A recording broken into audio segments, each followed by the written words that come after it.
All right, folks. Welcome to the Fox 10 News Now stream Christmas Eve edition.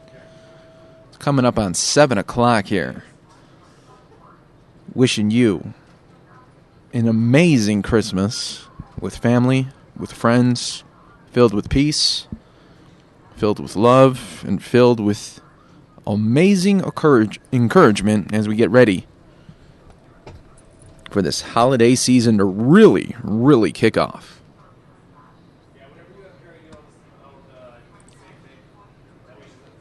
It's been a great day so far. Kinsey's going to be here in just a little bit. She's going to be Santa tracking. We always got to know where Santa is at all times. You know that. Remember that as a kid? That was so fun.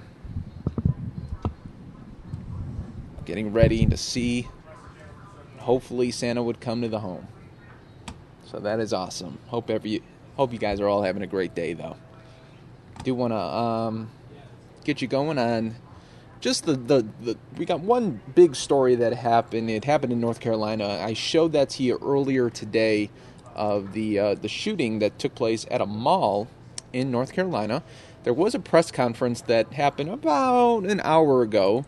So let's play that for you in its entirety. It's only about 9 minutes, but maybe they'll give us some updates on what the scene was like there in North Carolina for that Christmas Eve mall shooting. Let me just pull this up here for you guys, and we'll get you guys going. There we go.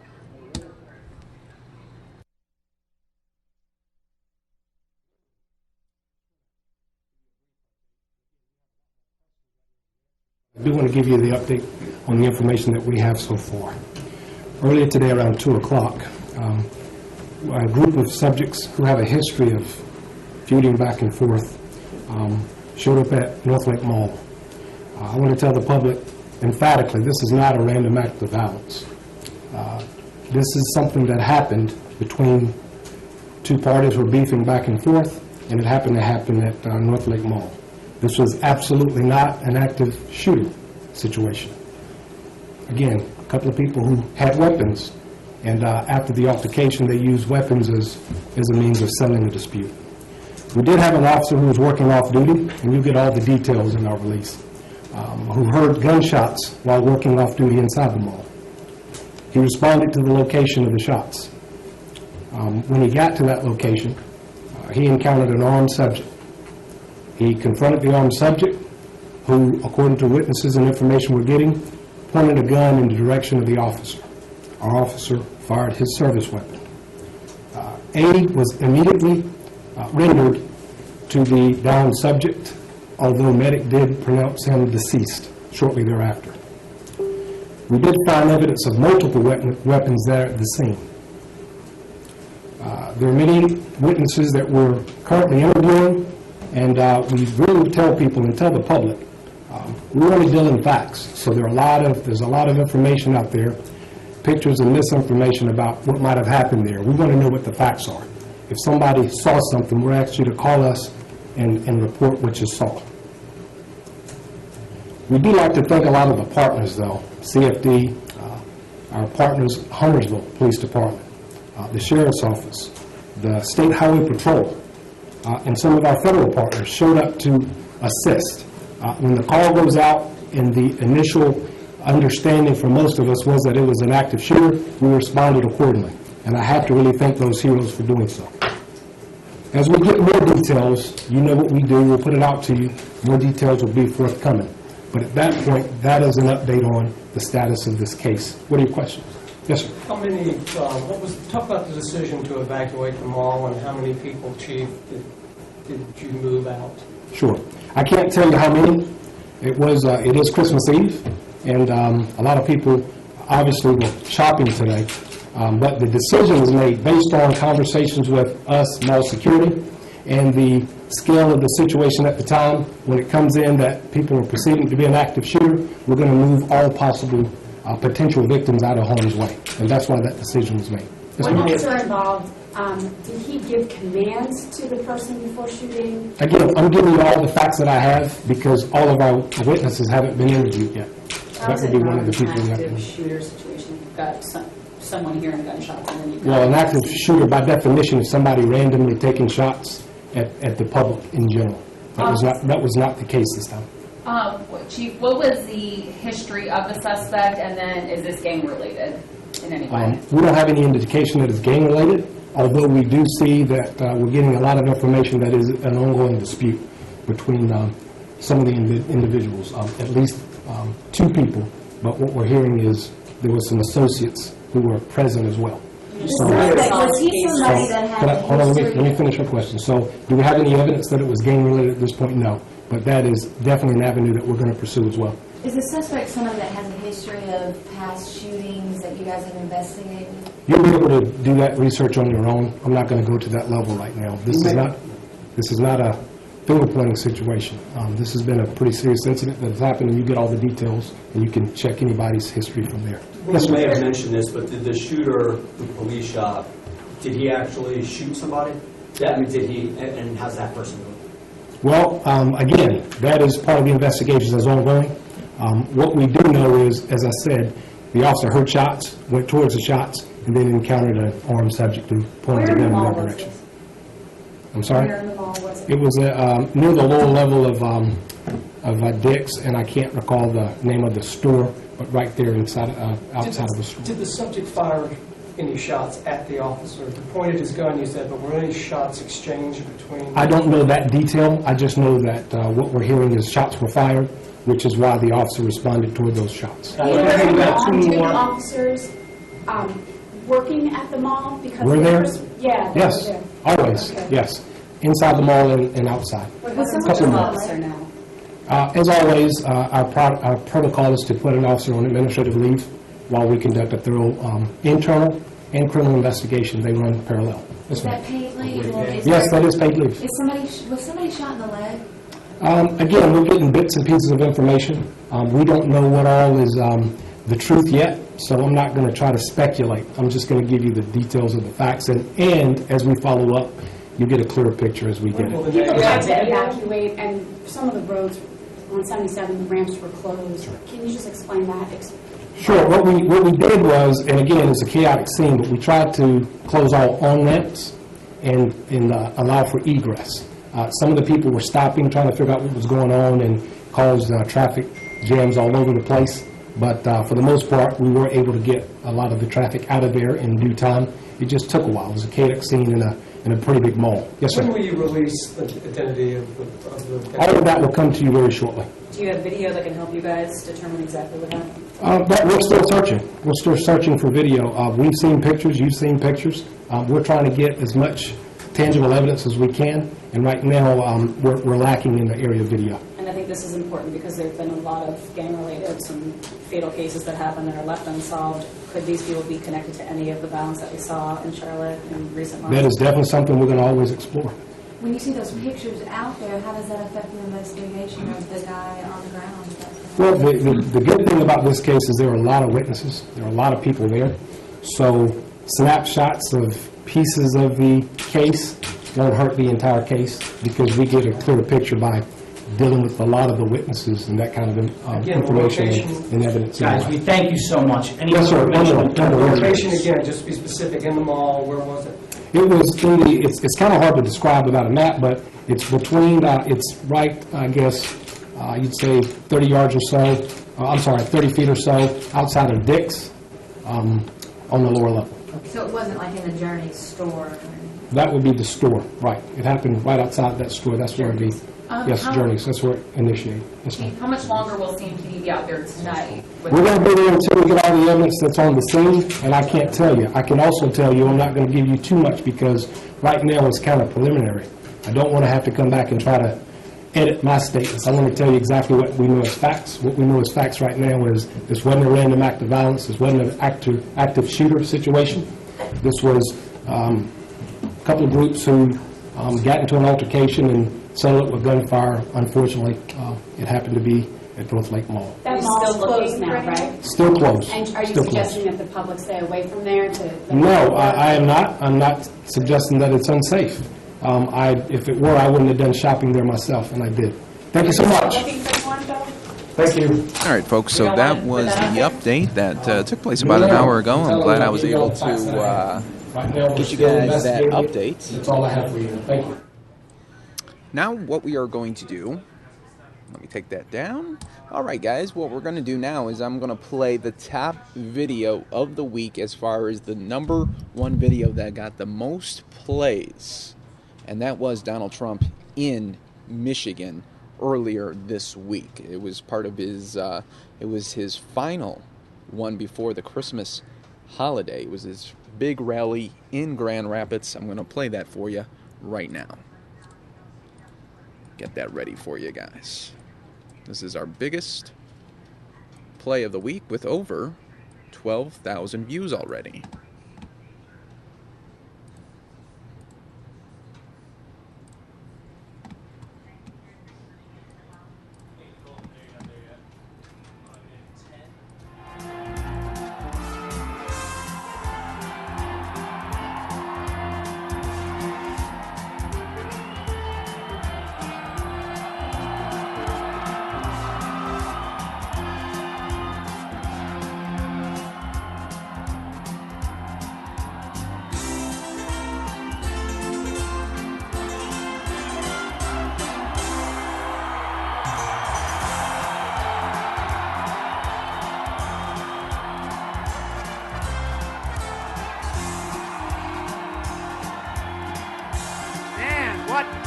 Amazing.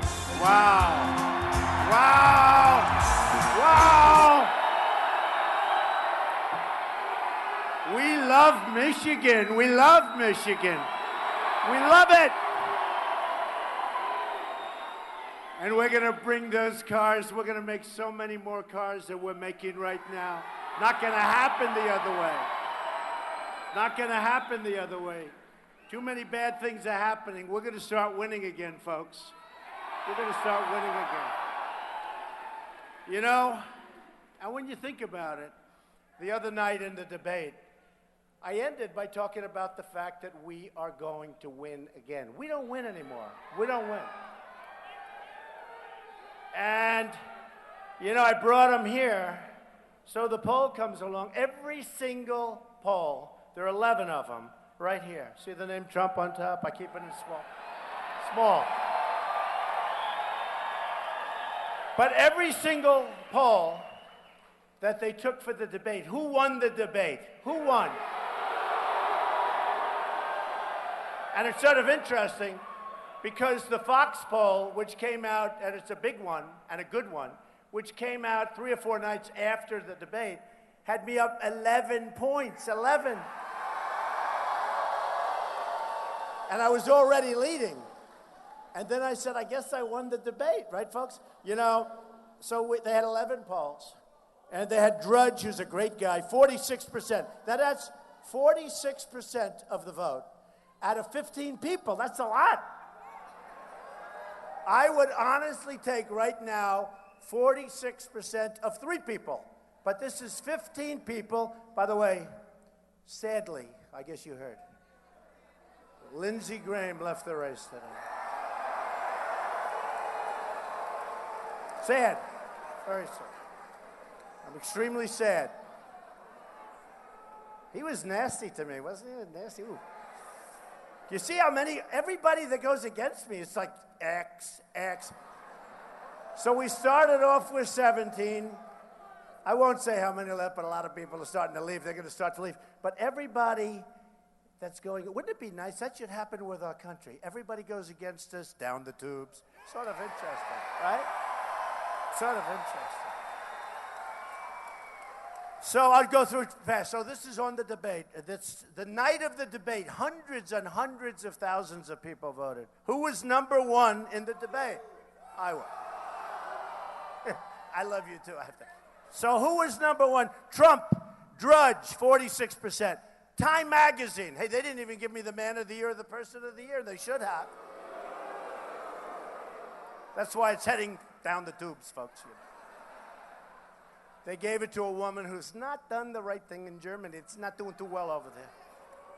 Nice woman. I like her. I better like her. I may have to deal with her. Look, hey, Putin likes me. I want her to like me too. Right? Right? You know, it's sort of funny. So Putin, out of nowhere, I never met Putin, but we were on 60 Minutes together. Not together, but together, meaning I had a segment, he had a segment. We got tremendous ratings on that show. I took full credit. I said if it wasn't for me, they wouldn't. But we didn't meet. So, but we were stable mates in a sense, right? It was he and I on 60 Minutes like 5-6 weeks ago, and it was great. And he came out of nowhere 2 days ago, and he said, Trump is brilliant. He's great. He's the leader. He's the leader of the parties. And he said nice things. I didn't know. I never met him, so I didn't know. And he said nice things. All of a sudden, I'm hearing things like, oh, isn't it terrible that Putin is saying that? That's not terrible. That's good. That's like a good thing, not a bad thing. He can't stand Obama. Obama can't stand him. They're always fighting. Wouldn't it be nice if we could get along like with people? You know? It's unbelievable.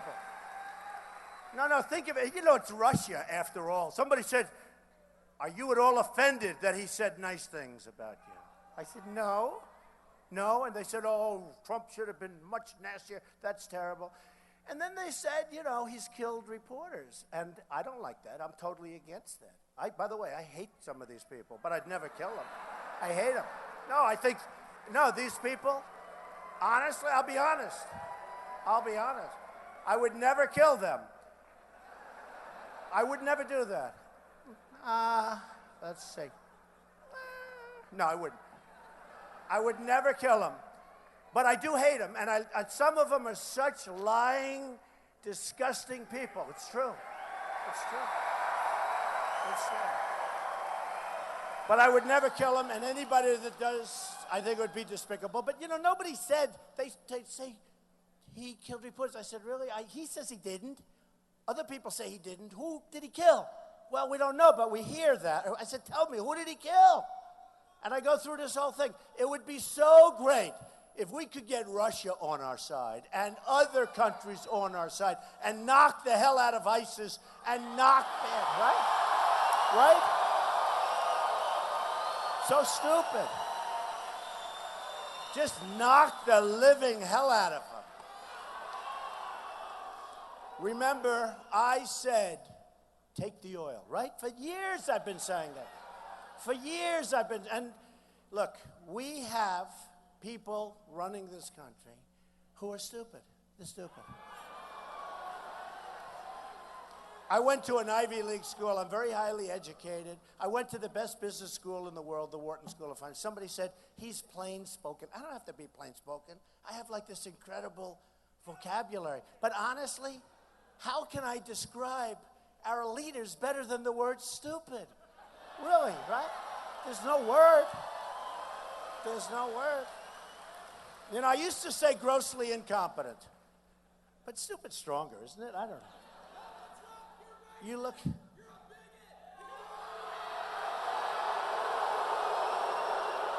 Bye-bye. Bye-bye.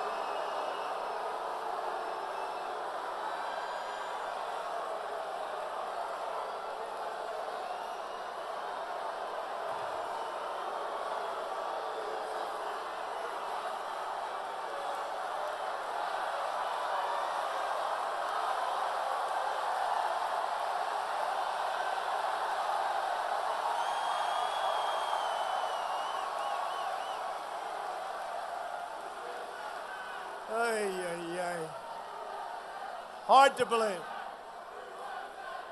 USA, USA, USA, USA, USA, USA. So unbelievable. But I'm really trying to be really neutral. To one guy, I said, get him out of here now. And they said the next day, it was horrible, horrible the way Trump talked to him. I mean, the guy was a bad guy. It was terrible what he was doing. But I was very rough. I said, get him out of here. Okay, so the next day they come out and they say, that was horrible the way Trump. The next day, I had another big one, 21,000 people. I had one guy was like, he went a little crazy. And I was very nice. I said, please remove him, but be very nice. And if he wants to come back later, You know what they did the next day? So the first day, he was terrible, he was rough. The second day,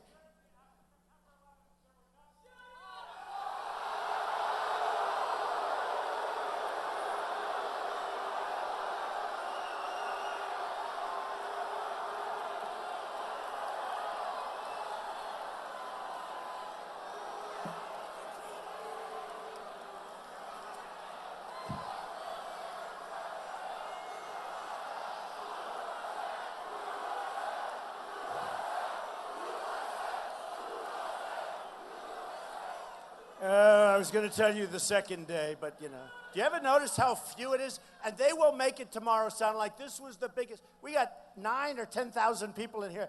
They'll talk about one guy or two guys. Headline, Trump had pickets. They had like 3 people. There was nobody outside. No. They set aside a picket area outside. Nobody showed up. They will talk about the guy that just got taken out in about 2 seconds. So what happened, I was rough with the first guy. Then the second, I was really nice because I got a lot of bad press that I was too rough. I wasn't nice. So the second guy was, second event. I said, be really nice to him. Please don't hurt him, please. And he was a bad guy. He was a rough guy. He was swinging at him. He was, they were in fist fights. I mean, I'm telling these guys to be nice. In the meantime, I'm standing up here. They have to take them on, right? But I'm saying, please be gentle. If you'd like to come back later. I was so nice. So the next day, Trump was off his game. He was very, very weak. And I said, so you can't win with these people. So you're too tough, you do this, you do that. They're bad people. I'll tell you, the only thing I love, in fact, sometimes I'm going to do it myself, they never turn the camera, right? I've told you, you've heard this. They never turn the camera around. The thing I like about a guy like that or a guy like wherever the hell, the cameras move. They won't turn the cameras. So when I go home, I'm proud of, nobody gets audiences like I get. Number one with the heart, right? Nobody.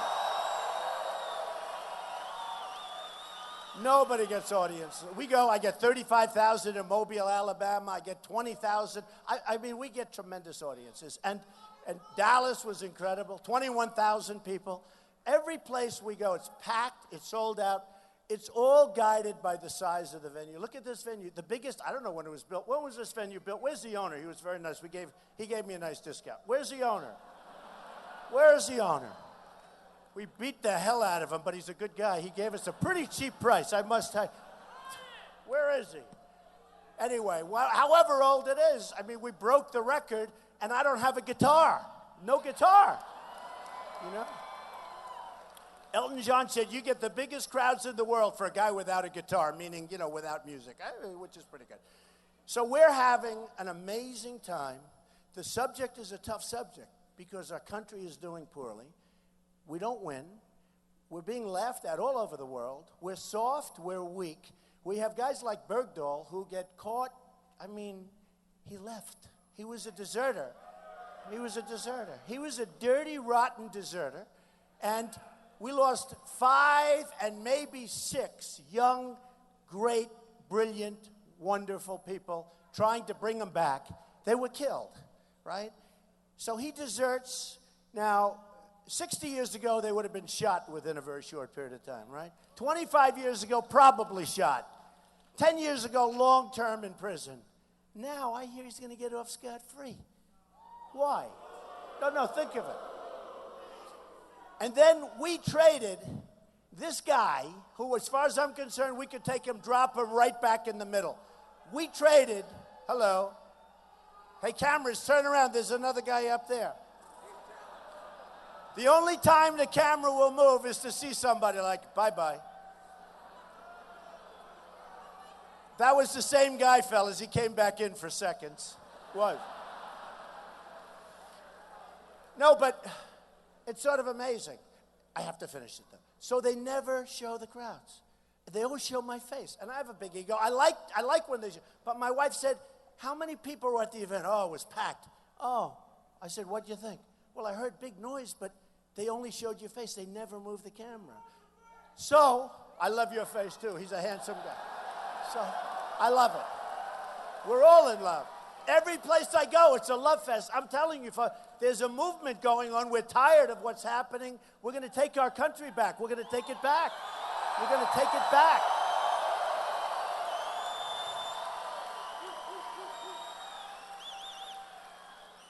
But I want the cameras to span the room. Go ahead, fellas, watch. They don't turn them. They don't turn them. They don't turn them.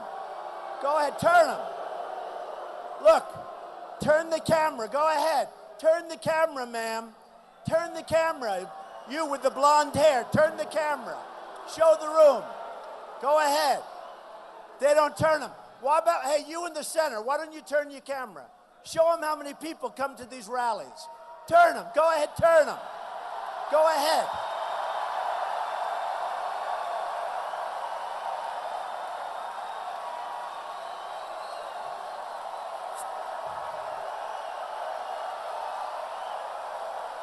They did? Thank you. That's the first time they've ever done that. Thank you. That's the first time. Amazing. Amazing. Because what's going on is amazing. And I'm telling you, it's a love fest. A friend of mine, very successful guy, he said, how many people tonight? I said, I don't know. It holds like 7,500. I think they have like 10,000. He said, what do? I said, they stand in the halls. They stand all over the place. There are people outside that can't get in. Should we wait a little while and let them get in? I don't think so, right? But, no, there are people outside. They can't get in. And he said, how do you do that? Because I don't have a teleprompter, right? No teleprompter, right? I don't have a teleprompter. I don't want a teleprompter. You speak from the heart and the brain. You got to, the brain is very important. But he said, how do you do that? And here's a guy, very, very rich, very successful guy.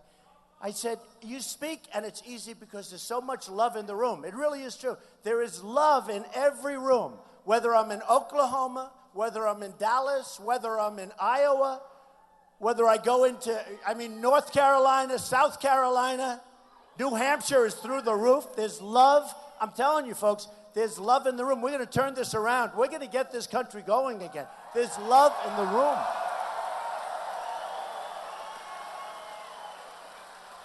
And you see Hillary. Did you watch that?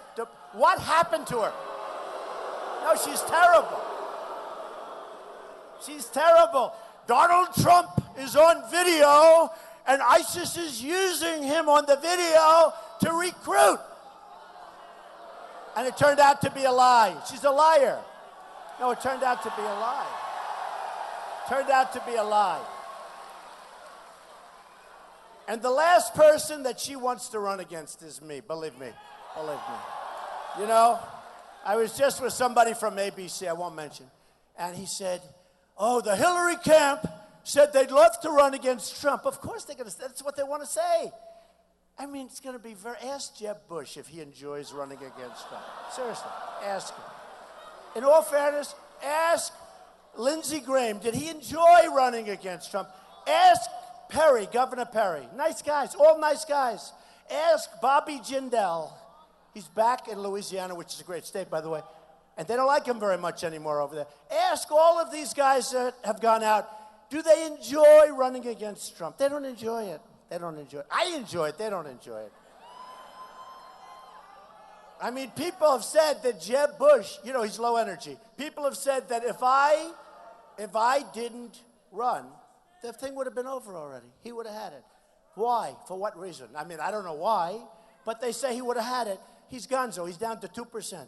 And you saw, they gave him, during the debates, a couple of sound bites. He goes like this. You could see it right here. He memorized. Mr. Trump, Donald.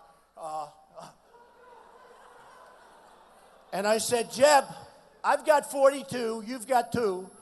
We started off, you were here, I was here. Always in the center. Now you're way down there, and the next time you won't even be on the stage. Look, I love running against Hillary. I love running against Hillary. Are you with me or against me? Oh, he's with me. Oh.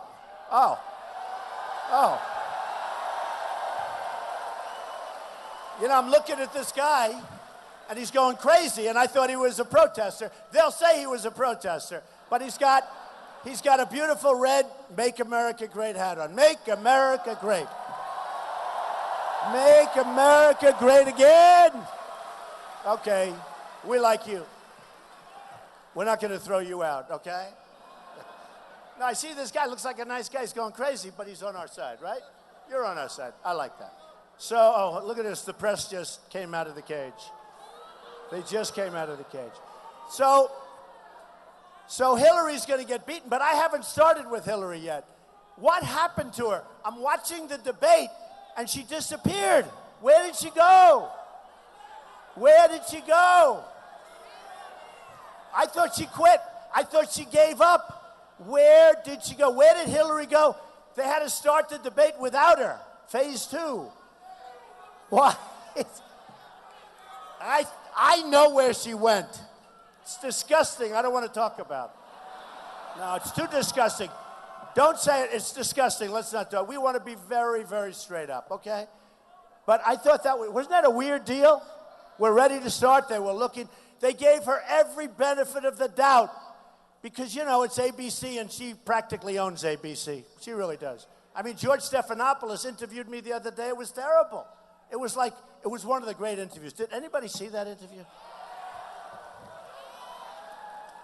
But, you know, he's a big Hillary fan. Tonight I was interviewed by another Hillary fan from ABC.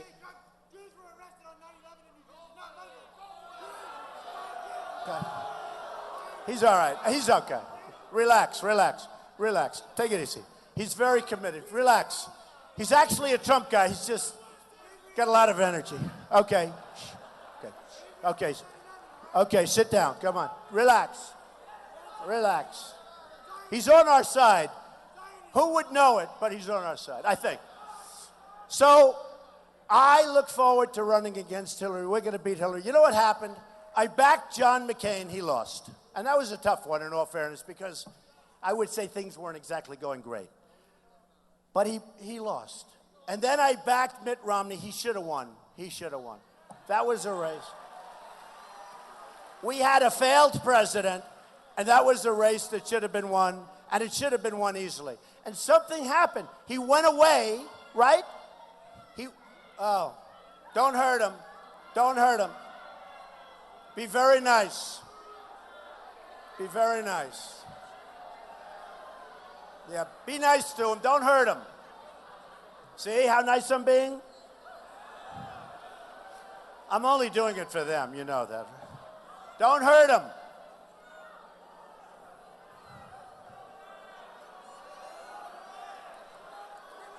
Tell me, I love you too, man. Look at you, how handsome you are. Look, is there more fun than a Trump rally? Is there more fun?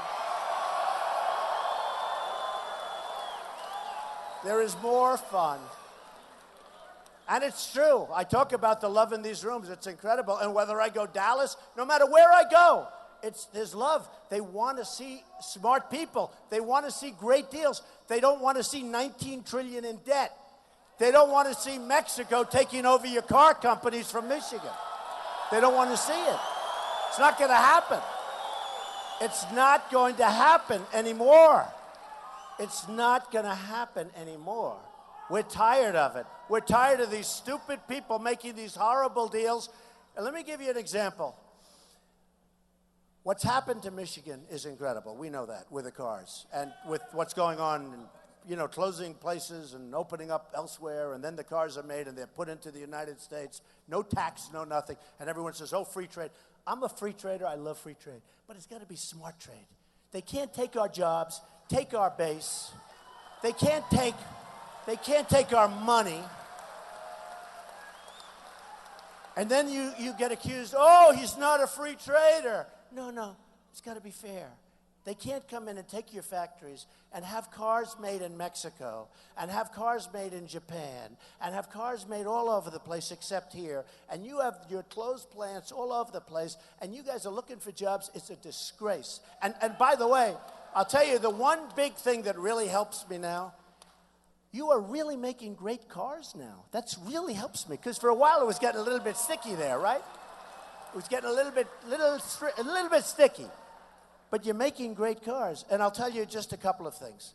I always talk about, has anyone heard what I said about the Ford company, Ford? Should I tell that story? You heard it. Has anyone heard that story? Yes? Do you want to hear it again? Okay, I'll tell you. So, politicians are controlled by their donors and special interests and lobbyists. That's their control. Companies pay these lobbyists hundreds of thousands of dollars a month, even millions of dollars a month, and they go in and they give Bush and they give, look, I don't want to get involved. Rubio, this one, everybody, except me. I'm the only one that's self-funding. I'm the only one. No, it's the only one. I'm the only one. They gave Hillary a fortune. They're all giving these people, the insurance companies, the car companies, other countries, by the way. How do you honestly think, look, these aren't stupid people. How do you honestly think that China does so well? Is it because we're so stupid? And we are. But do you think they're so stupid? They're not that stupid.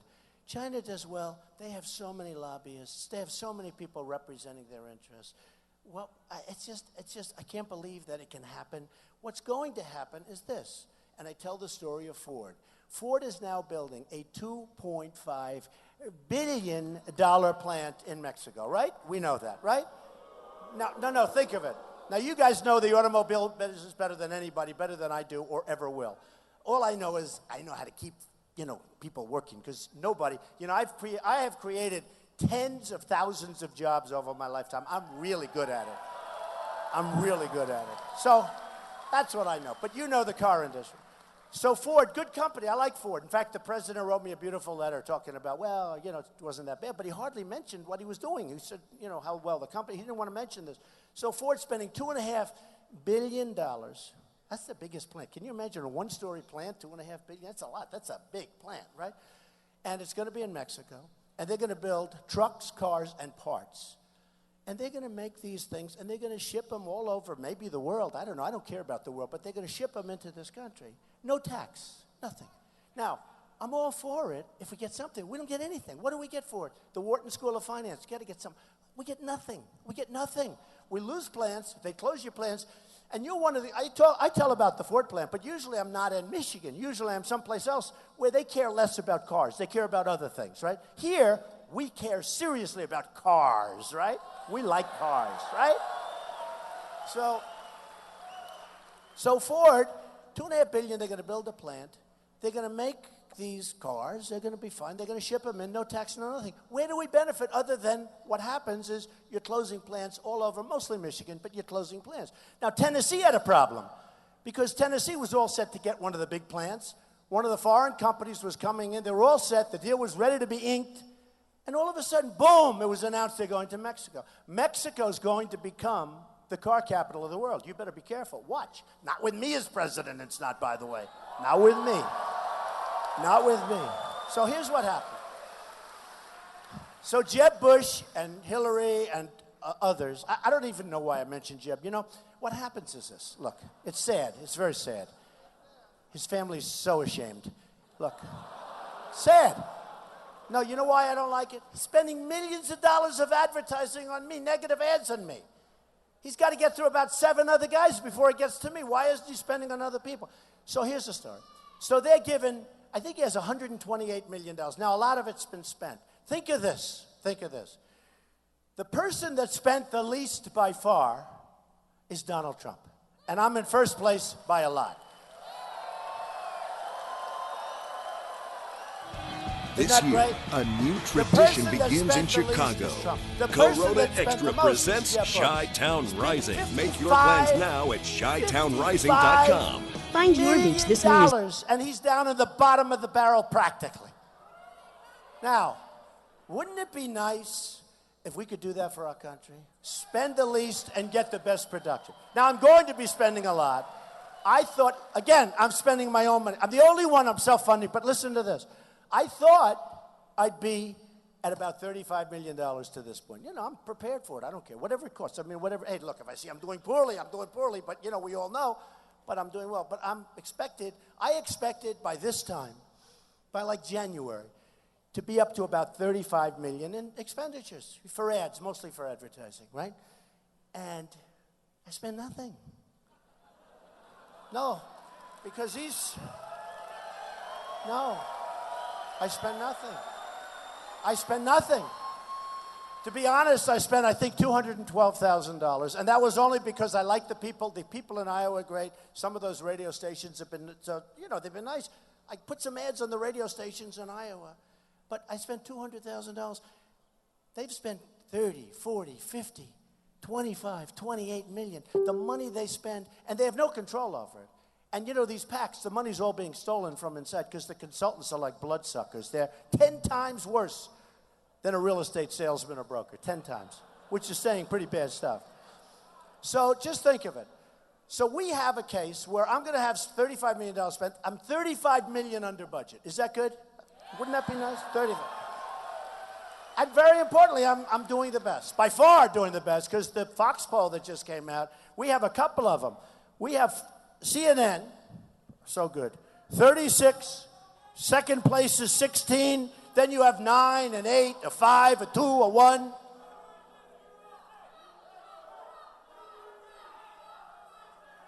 I'll tell you, they're nice guys. They're very non-combative. They're so non-combative. I never saw people, they say, please leave, and they walk out. I mean,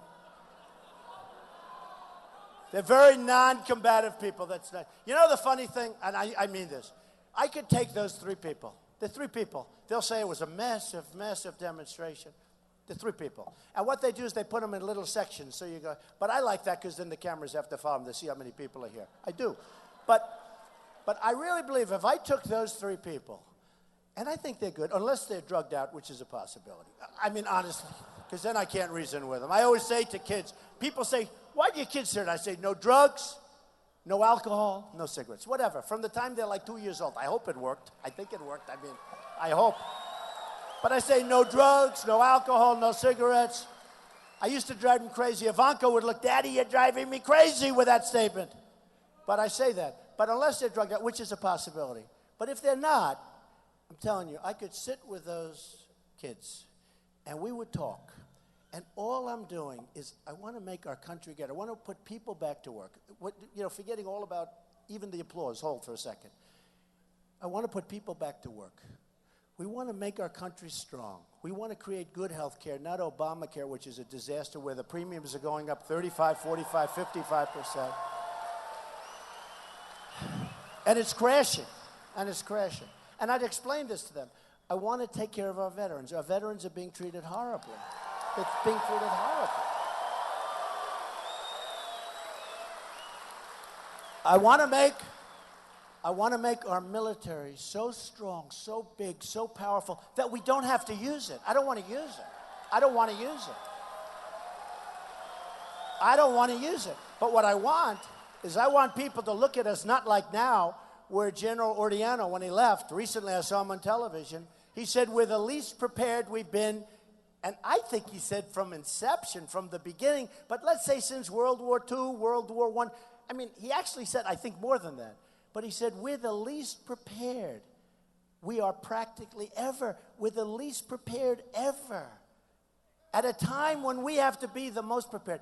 And if I took these young kids that stood up and they take a chance, they ruin their lives, they get arrested. What's the purpose of it? If I put them in a room and talk to them, really had lunch with them, had dinner with them, and I do it, I honestly believe, assuming no substance abuse, which is a possibility, because who else would do this? I mean, you stand up in a group of 9,000 maniacs that want to kill them, right? But if I really believe I could talk to them, say, look, we want to make our country good. We want to bring back spirit. We want to bring back our jobs from places that have been ripping us off. We want to take care of our country. And you go through point by point. Whether you're a Democrat, a liberal, a conservative, Republican, it's all the same. I mean, don't you think that would be a positive thing? I really believe if somebody would give them the message, it would be a positive thing. I really believe that. Okay, now you can applaud. What can I say? Right?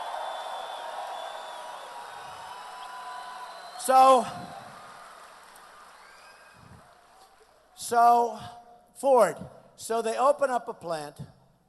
Thank you. That's another friend. You know, it's hard to tell the friendly ones from there. There's so much enthusiasm in here. That's another one. Thank you. So Ford's going to build a plant. And I'm saying to myself, how does it help us? Now, here's what happens. Let's assume that Hillary becomes president. Oh, my God. Oh. She'll be the worst. Is that a president? You saw her the other day, in all fairness. You saw it the other day. You saw the debates where they hide them in between football games. They put them on crazy. How about the next debate they have? They're putting it against 2 NFL playoff games so that nobody watches. Let me just tell you, I may win, I may not win.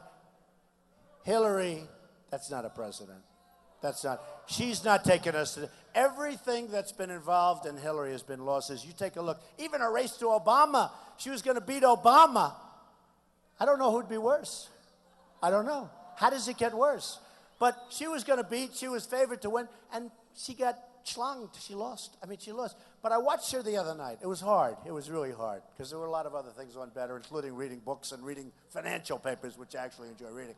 But I watched her the other night, and I said, this is not a president. Now, you can say what you want, and we can be nice or we don't have to be nice. But the truth is, we have a very important thing happening. If we don't get it right this time, we're not going to have a country left, folks. We're not going to have a country left. We're not going to have a country left.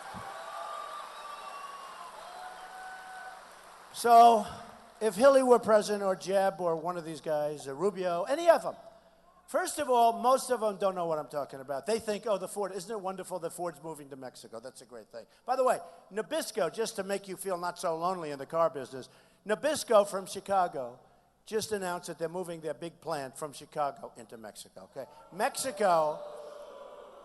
Mexico is becoming the China nearby. They are taking our business. And by the way, I have great relationships with Mexico. I have great relationships with the Mexican people. I have thousands of them that have worked for me over the years. I have unbelievable relationships with Hispanics. I just won a poll in Nevada where I was #1 with the Hispanics, okay? Because I create jobs. Okay.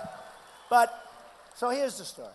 So let's say any one of these politicians, other than me, honestly, any one of them get elected. And they're there. And Ford's, building this massive plant. Now, they all know it's a bad thing. They know it's not good. How is it good? We're closing 3 plants in Michigan to build 1 in Mexico. It's not too good. They're going to have to do a lot of hard work to convince me. So I would say I'd devote about 30 seconds to listening to them, and then I cut it off because I don't have time. Obama, it was reported today, played 250 rounds of golf, and he's going to be in Hawaii, I think. Did they say for 3 weeks? How can a president, for 3 weeks? I don't have time for that. I love golf. I think it's one of the greats, but I don't have time. 250 rounds, that's more than a guy who plays on the PGA Tour plays. He played more golf last year than Tiger Woods. No, think of it. We don't have time for this. We have to work. Okay? He talks about the carbon footprint, and then he flies a really old 747 that spews out all sorts of, to Hawaii, right? What happened to the carbon footprint? So here's the story. So with all of the money they give, and it's massive. Yes? Thank you. Yes, darling. Yes. Boy, she doesn't sound very tough, huh? That's a very weak voice. Go a little louder. We can't hear you, darling. Wow, that's not a protester prime, right? So with all of this money that they give, here's what happens. They go to a Jeb, and they say, Mr. President, Ford has moved in, blah, blah, blah. Let's say he knows it's bad, because it's bad. He'll say, well, that's so good, we don't want them to make that deal. Then he'll get a call from his donors, his special interests, his lobbyists, and they'll say, they helped you. They gave you $5 million, Jeb. You have to let them do it. And you know he's a very weak person, so he's going to in 2 seconds. You have to let them go in. And he'll let them go in. They'll call Hillary. They'll say, Madam President, they gave you millions. They gave you millions of dollars. You can't do anything about that. And she'll say, you're right, I can't. They've been very loyal to me. Not to you, but to her. Okay? Because she's 100%. Look, is she crooked or what? Okay, give me a break. Is she crooked? How crooked is she? How crooked is she? And you have to understand, in my prior life, one of the magazines said world-class businessman, which is true. I'm all over the world, and I did great, really good. And I get along with everybody. I get along with her. I get along with everybody. I get along with Democrats. That's my obligation. That's my job. I have to do that. So they say to her, they say, it's bad. We got to stop it. And then she'll be confronted with the special interest, the lobbyists, the donors, and immediately she'll say, all right, let them build. Now here's Trump. Now Trump is president. Trump is now president. Right? Trump. So President Trump, I owe them all you know who I owe? This is the group I owe. I owe these people. Wow. I owe these people. So I didn't take any of their money. And by the way, you know, it's sort of adverse to what I do. These people are coming up especially. I've been in first place practically since I announced, right? For like 6 months, I've been in first place. Do you know how many people have come up? Don, I'd love to contribute to your campaign. I said, I'm not taking money. They said, but we'd love to make a major contribution. Because if I do, you know what's going to happen. It's just psychologically. Even if it's not a deal or anything.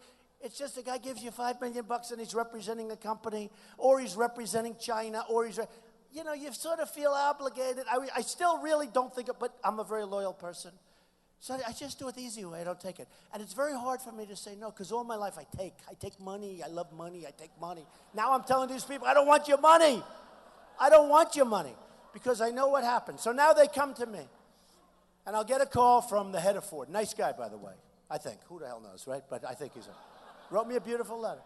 And he'll say to me, Mr. President, we're doing a wonderful thing. I say, why is it wonderful that you're building a plant in Mexico? Why can't you build that plant in the United States? Ideally in Michigan. You know, ideally I want it in Michigan. But why can't you, even if it's anywhere in the United States, right? But why can't you build that plant in Michigan? Well, after about 3 seconds, I know it's all nonsense because there's nothing he can convince me. And I'll say, no. Here's the story. I'm a free trader, but this is no good for our country. If you build that plant in Mexico, I'm going to charge you 35% on every car, truck, and part that you send into our country. Every single one. Every single car, truck, and part. We're going to put a tax of 35, and I'm a free trader. But we can't be stupid traders, because what's happening with China is 10 times worse. I mean, we have a trade deficit with China, $500 billion a year. And then I listened to Obama, our trading partner. They're no partner. They're ripping us. And I love China. They pay me a fortune. They buy my apartments. I have them as tenants in my building. I have the largest bank in the world in China. They pay me a lot of rent. How can I dislike China? But they're just too smart for our politicians. So here's what happens. So I'll say, I want 35% tax on every car and every truck and every part that comes into this country. And you're going to say, well, we won't do it. Now, here's what's probably going to happen. And I have the smartest businessmen in the world. Many of them are endorsing me. Carl Icahn's endorsing me, a lot of the great ones, because they know I'm, like, smart. This is what I do. So what happens, but this is too easy. I don't need any, but this is too easy. This takes minutes. So what happens is, he'll say probably, we can't do that. I'll say, don't worry about it. Call me whenever you're ready. Within 24 hours, I'll get a call. And he'll make one more plea. Mr. President, that's not right. I'll say, 35%. And if you wait another day, it's going to 40, okay? Sure. Going to 40. And as good and as tough and as smart as they are, here's what he's going to say, has to. This isn't like 99%, this is 100%. He's going to say, Mr. President, we're going to build our new plant in the United States. Right here. Well, this is the place I'd like to see it. But we're going to build our new, and that's 100%. Now, he may wait a day, he may wait 2 days, but that's what's going to happen.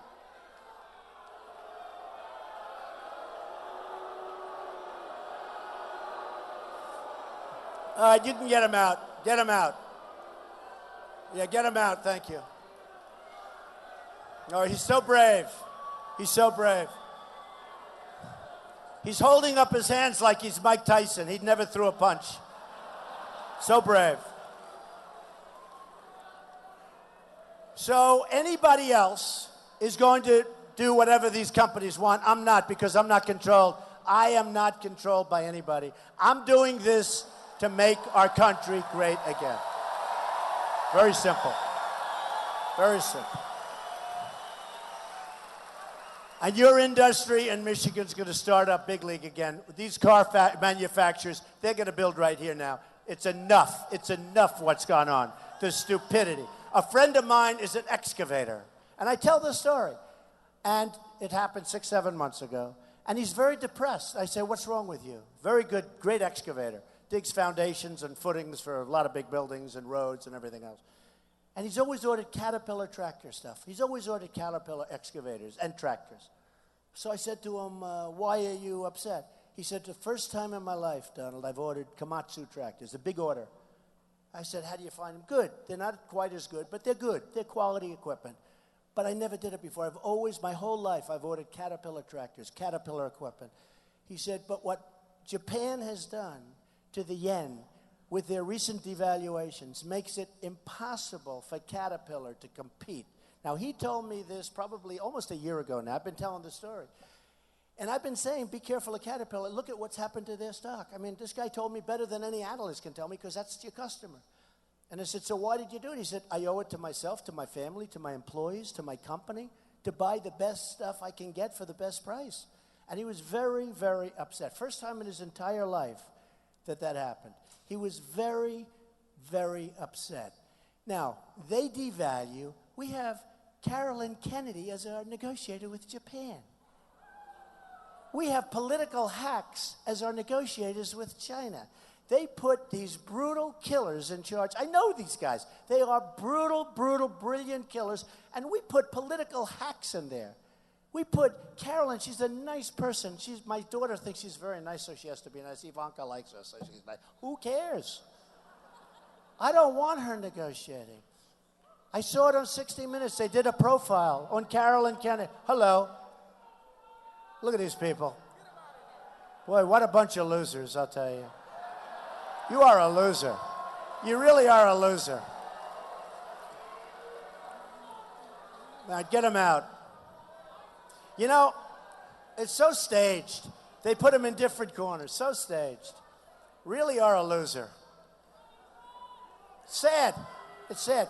Because we're all here to make America great again. We're not here. We don't have to listen to this stuff. But I have to tell you, I see what these guys do, and they stage it because they only have a few of them. These guys will make it sound like it's a big deal. There's like 3 people so far, 4 people. I'll tell you, we should have been doing that for the last 7, 8 years. Why didn't we do it? Okay? Say what you want about them. But we should have been doing that. We don't do that. For some reason, we, meaning we collectively, we don't do that. We should have been doing that because what they've done to our country is destroyed our country. I'll tell you what, it doesn't have long to go. We're in a big fat bubble. We're going to be up to $21 trillion in debt. You saw that piece of garbage omnibus that they just passed, which is a disgrace. Approved by the Republicans, by the way. I'm more angry with the Republicans than I am with the Democrats. At least you know where they're coming from. But what they just passed is a disgrace. It's a disgrace if we're going to bring our country back. And it shouldn't be allowed. And these politicians that get elected by you and everybody else, and they go to Washington, and then they do a total fold all the time. They're always folding because they're politicians. They're all talk. They're no action. They don't get the job done. They don't get it done. So anyway, so that's what happened. That's the story on the fort.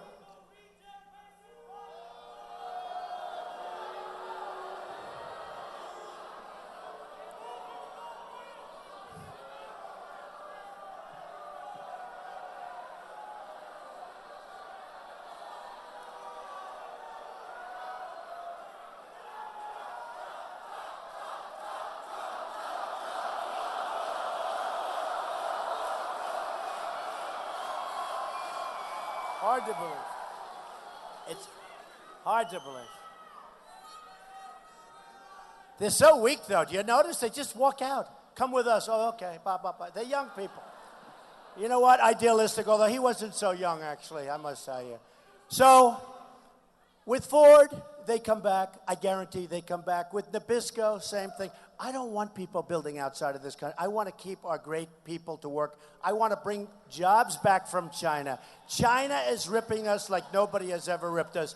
China created the single greatest theft in the history of the world. They've taken our money. They've taken our jobs. They've rebuilt China. I love China. I love the people. I love what they do for me personally. They're wonderful. But they're too smart, they're too sharp, they're too cunning for our politicians who are not smart people to handle. And on top of not being smart people, they're totally under the control of people that represent interests that are not good for us.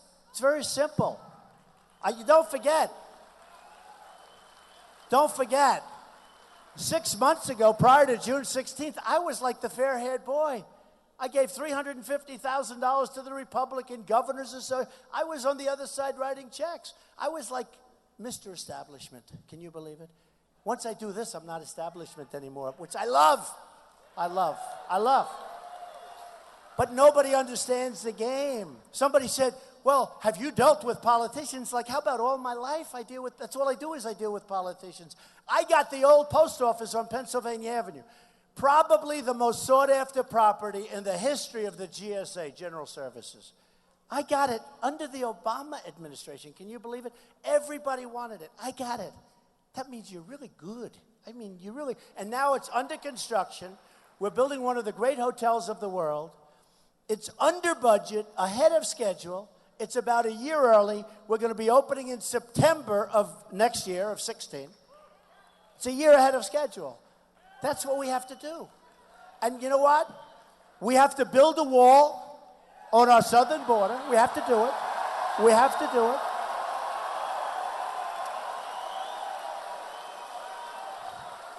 And it's going to be a great wall. It's going to be a real wall. Nobody's coming over that wall, folks. Nobody. It's going to be way, way up there. It's going to be a Trump wall. I always say, I've got to make it great, and I've got to even make it beautiful, because someday they will honor me by calling it the Trump Wall.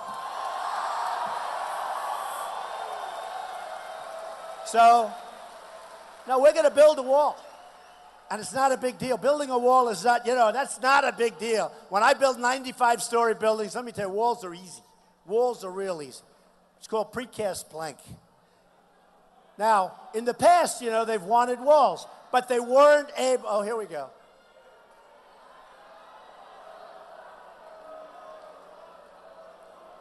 I can't believe how easily they leave. I'll tell you, these security people, they're amazing. They just leave. Okay. So we're going to build a wall, and we're going to let people come in, but they're coming in legally. They're coming in legally.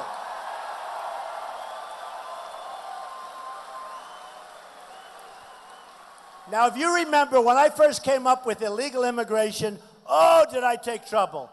Rush Limbaugh said, I've never seen any human being take more incoming than Trump. And then I turned out to be right. It turned out to be right. Right? It turned out to be right. And now everybody wants to come to but it's too late for them. Most of them, it's over. It's over. Many of them are over. Do I hear some noise?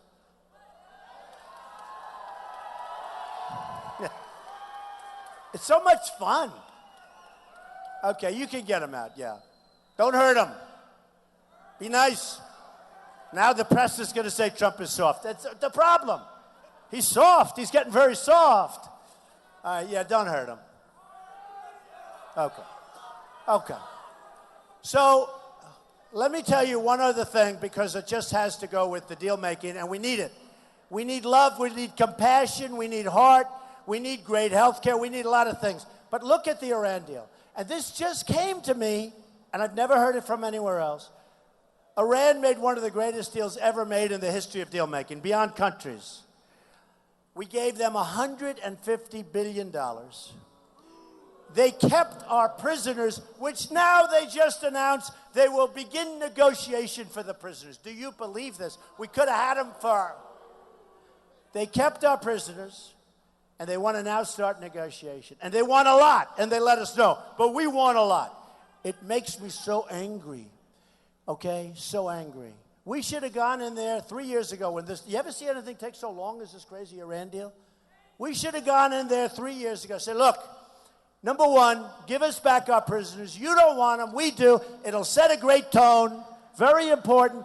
Give us back our prisoners. And they would have said no. We get up, we walk a day later, and what we do when we walk, what do? We double up the sanctions, we triple up. A day later, within 48 hours, let's say, they call back, okay, we'll give you, that's it. We have our prisoners back. That would have been 3 years ago. But we have people like John Kerry and people like Barack Obama that are so incompetent. That deal is a disgrace. So I've been saying this, 24 days for inspection, but the 24 days doesn't start till the whole legal process ends, and who knows how long that. So they have like this huge long period of time. So they're doing nuclear. And by the time we get there, everything's beautiful. It looks like that floor right there. Everything's beautiful, painted battleship gray. Everything's beautiful. So that's that. Now they have a right to self-inspect. How about their bad areas? They don't want us in those areas. Those areas will self-inspect. I mean, I can't even talk about this deal. So I've been saying it's one of the greatest deals ever. And then about a week and a half ago, I started saying, well, it's not. They made an even greater deal than that. We gave them Iraq. Think of it. The second largest oil reserves in the world.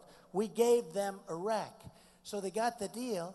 They're loaded up with cash to have 150 billion with a B dollars. But what did we do? We gave them Iraq. Because when we decapitated Iraq, those two armies, those two militaries were the same. They'd fight for decades. Boom, boom. They'd go 15 feet back, forth. There was equilibrium in the Middle East. You had a dictator. Who the hell cares? What the hell? I want to build this country. I want to rebuild America. We spent, look, we've spent 4 trillion, maybe 5 trillion. They don't even know what we spent. They used to say, and I've been using this number for 2 years, so you know it's a hell of a lot higher, $2 trillion in Iraq. Thousands of our young, great people dead. Wounded warriors who I love all over the place. You see them all over, these incredible people, our most incredible people, the wounded warriors. They're all over. So think of this. Think of this. So we gave them all of this money, cost it's impossible, 2 trillion. This isn't now billions, this is now we're into the trillions. Words you never even heard of 10, 12 years ago. $2 trillion. But the 2 trillion is now probably 3 trillion. And in the Middle East, I guess we've spent $5 trillion. We could have rebuilt our bridges, our tunnels, our roads, our hospitals, our airports. We could have rebuilt our country. We could have rebuilt our military. We could have taken care of Social Security. We could have taken care of everything. We could have taken care of our veterans who are treated worse than illegal immigrants in many cases. So just think about it. So we spend, at the time, 2 trillion, which is now at least 3 trillion, for Iraq. And what's happening? Iran is coming in, second largest oil reserves in the world. Iran is coming in. They've been fighting for decades and decades. Iran is coming in, walking in, and just like you're standing here and sitting here, no, everybody's standing. That's good. But just like you're standing here, they're taking over Iraq. What have we got? We got nothing. And I've been saying for 3 years, take the oil. I didn't say bomb the oil. You can do that too. I don't care because we'll rebuild it. ExxonMobil, these guys are so good. Boom, boom, boom. They'd put it back so fast. But you take the oil, and you take the oil. You know, to the victor belong the spoils, right? You take the oil. You don't just leave it. We're the only country in the world. You know, when I was young, when I was very young, we never lost a war. They always used to say, my history teacher, the United States has never lost a war. Now we never win a war. We can't beat anybody. We can't beat anybody. We can't beat ISIS. I watch on television, they have a general. Well, what do you think about ISIS? Do you think we can? I don't know. It's going to be a very tough battle. I'm saying, where is General Patton? I want General Patton. Where is General MacArthur? Where is... No, I watch this general on television saying that ISIS is a tough battle. Then I hear one of the reasons they're not doing the oil is Obama doesn't want to infect the environment because the oil is going to pollute the environment. This man, there's something wrong with him. There's something wrong with him.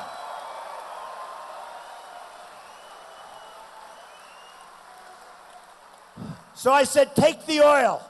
Take the oil. And you know what we do with the oil? We take the oil and we give some to the soldiers that have been so badly hurt. We give some to those wounded warriors. We give some to the parents who have lost soldiers, sons and daughters, in that war.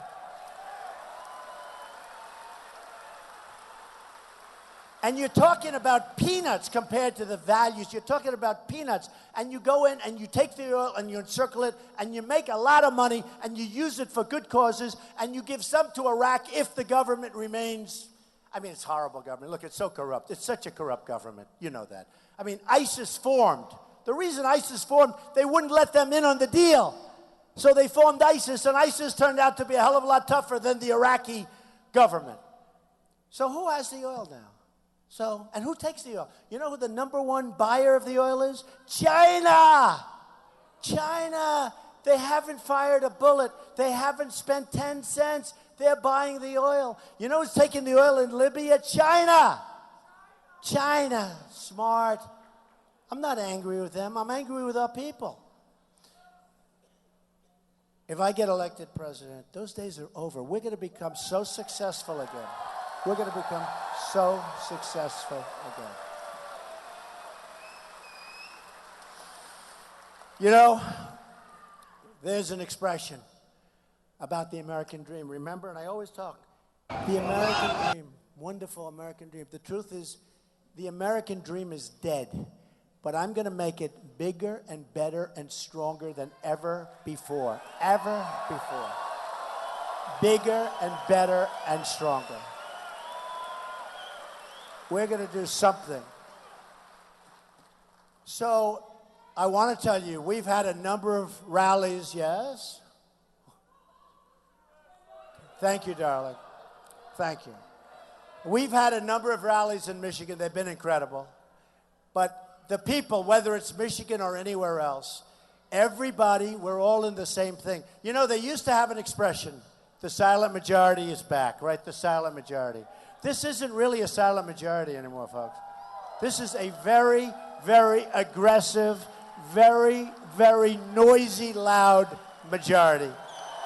Very, very noisy, very, very loud.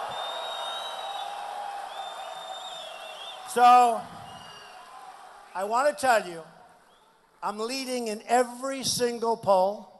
And I don't know, look, we have to get out and vote and all of that stuff. We have to do it. You know, the last election, people were not inspired. They didn't get out and vote. And if they would have voted, you would have had much better. But they didn't get out and vote. I think this time they're really inspired. Nobody's ever had crowds like this. You know, they say the crowds, the biggest crowds anyone's ever seen. They say these are crowds like the night before the election you have a crowd like this maybe, and I doubt that. And they're getting bigger and stronger and more vocal. We are going to make our country so strong and so powerful, and we are going to make our country great again, and it's going to be a beautiful, beautiful thing to watch. So beautiful. And I want to thank everybody. This is a movement. This is a movement. You look outside, there are thousands of people still trying to come in, and we're finished. But you just look. This is a movement, and this is important. It's going to be something that is so beautiful. And I just want to thank everybody. And we love you all. Thank you. Thank you. We love you all. Thank you very much. Thank you. All right, guys. So that was a rewind. Donald Trump from earlier this week in Grand Rapids, Michigan, one of our top videos of the week. So we wanted to showcase that to you guys on this Christmas Eve as we are getting so much closer not only to Christmas but to 2016. Can you believe it? It is almost here. But before we get to 2016, before we even start thinking about the new year, tomorrow, big day. big day. Tomorrow is Christmas, but tonight is when all the magic happens, because that is when Santa is out being very busy. He's already been pretty much halfway around the world already. I'll just put it out there. He's been halfway around the world. And in a little bit, we're going to have Kinsey come up here, and she is going to be doing the Fox 10 Phoenix Santa Tracker. She's going to let us know when he's going to come into our area, come into the valley. I heard he sort of likes to start in the Grand Canyon area and then work his way south. So we'll see if he has that same plan, but be on the lookout. A little bit, in about 30 minutes, Kinsey's going to step up here and start doing Santa Tracker. We're really excited about it. It should be a really, really great way. So if you have little ones, if you have loved ones, tell them about this stream right now. Tell them, hey, we're going to have a Santa Tracker on. You're going to see where Santa is, not only just in Arizona, but it'll be a whole national outlook to see when he's going to come at different places. So check that out, okay? It's going to be something. Merry Christmas to everybody. We're just a day away. Do want to show what Santa has in store for him right now. We have great weather. No rainfall within the last 24 hours, so we don't have to worry about a slick areas for Santa. What I do want to show now to you guys while we wait, I do want to show you some news that happened earlier today in Chicago, my hometown of Chicago. Protesters shut down the Magnificent Mile in protest of, once again, Laquan McDonald, the teen who got shot 16 times last year. The officer was arrested this year, but now they are calling for the mayor to resign. We will show you that as they shut down a busy tourist and shopping district, Magnificent Mile. Ron must go! Ron must go! Great. A live shot from me, or are you looking for just a live picture? Ron must go! Ron must go! What first? Hang on. Ron must go! Ron must go! Karen, you're going to need to repeat that one more time for me.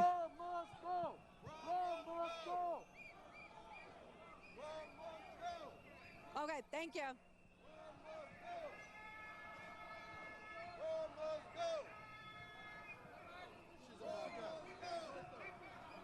Right here. We can go up to the head. That way, if we have to slow down, they'll just keep passing us. Here they go. They're going down. They go. Okay, here we go. Can you hold on to this and just keep showing video? Ron must go! Ron must go! Let's go! Ron must go!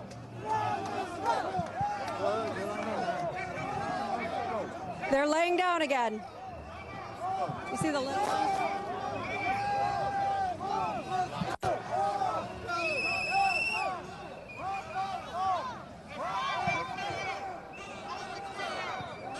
Let me know when we get closer, and then I'll hop in front of the camera.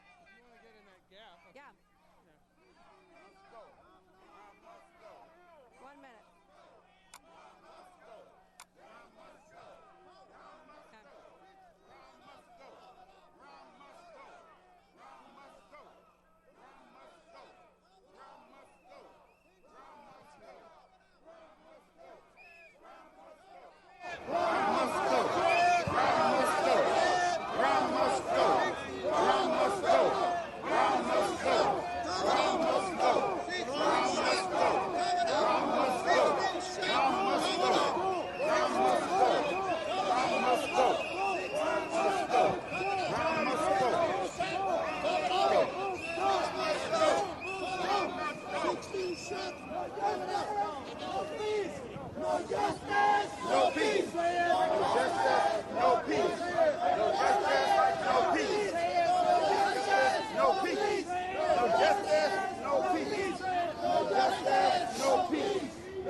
Check over there.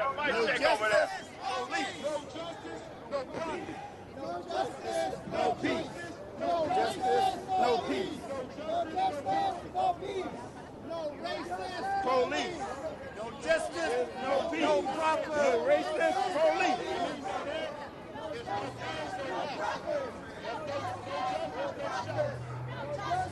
No profit. No profit. No profit. No profit. No justice. No profit. Right. They just started laying down here in the street within the past couple of minutes. Some of them are starting to get up. We're here on Michigan and Ontario, but a number of them continue to walk maybe about a block, and that's when they lie down. Well, now you see they're starting to get up. They're having them move a little bit slower because they want to make sure that all of the shoppers especially see them. But what we've been noticing in the few minutes that we've been walking with them, everything else seems to be operating business as usual. A lot of the tourists and other shoppers walking along the sidewalks have not been bothered by any of the protesters. They are looking on, taking a lot of pictures. That seems to be the big thing that we've been noticing here. Everyone posting on social media using the hashtag Laquan McDonald as we are covering this. But take a look. You have a number of groups. The organizing group here is a Coalition for a New Chicago, and that encompasses a number of groups, including Black Lives Matter, Rainbow Push, and Nosotros Somos America, which means we are America. That is a Latino group. And all of them are here together from all different ethnicities and backgrounds, making sure that they get their voices heard. It has been very peaceful, loud, as you can hear, and you're hearing this. No profits, no justice, no profit. Why are you here today? I am here because you know what? They're going to go up my property taxes to pay the policeman's pension. I don't mind because someone paying my pension, retired teacher, but not for a racist system. They to clean the system up. What would you like to see? I would like to see fairness for everyone. All of us treated fairly. We all the same. No different color, none of that. Economic background, none of that should matter. And I need somebody in office who's going to be fair. And Rom seems like he's insistent to our needs. To all of the people, not just black, Hispanic, white, all of us. And we're tired. Thank you so much for sharing your thoughts. We appreciate that. Same to you. Same to you. And this is on Christmas Eve. It's the day before a holiday, but so many people have chosen to come out here and to spend this as a family event. We were seeing young children also laying in the streets, voicing their concerns with their parents, that they're upset. They're tired of this. And you can hear them chanting, Rom's got to go. That has been the call for the past month and a half. They want Mayor Rahm Emanuel out. They want Cook County State's Attorney out. They've seen a little bit of change among the Chicago Police Department, but according to many of the people that are out here, it's not enough. They want to see more, and that is what they're calling for here, and they want to essentially hit Chicago in the pocketbook. You can see, let's show you here. These are a number of the stores. You can see some of the police officers that are, just kind of patrolling around, walking here, but for the most part, are you a shopper here? Yes, I am. What do you think about what you're seeing here today? Well, I'm thinking it's kind of crazy to take away from our shopping right before Christmas. Not the time to do it, honestly. So does it make you upset to hear that they're choosing to do this on a day like today? This is very upsetting to me. I just wish they wouldn't do this. And where are you from? North Carolina. So I'm here to enjoy my vacation. Have they bothered you just yet or anything like that? Or It's just one of those things that you're thinking, why do this now? Why would you pick the day before and ruin the city of Chicago today? It's just not a good day. Thank you. Is my hair fixed? Sorry. No, you look just fine. Thank you so much for your time. I appreciate it. But it depends on who you speak to. Some people say, this isn't the right time. It's a holiday. We shouldn't be seeing any like this. And others are saying, look, we support them. We want to stand by them. And many of them are taking pictures as we speak and taking a look at some of the folks here. We think, let's see, are they walking? Yes, we're about to start walking again. So right now we are on Michigan approaching Erie, getting a little bit closer to the water tower as we speak. But so far everyone seems to be at least staying on the street, not on the sidewalks. And we've been seeing the shoppers, although feeling disrupted by seeing this, aren't necessarily being bothered like we saw previously, going back a month ago, where people were locking arms and blocking the store doors here. We have not seen that. So, Darlene, I'm going to go ahead and toss it back to you in the studio.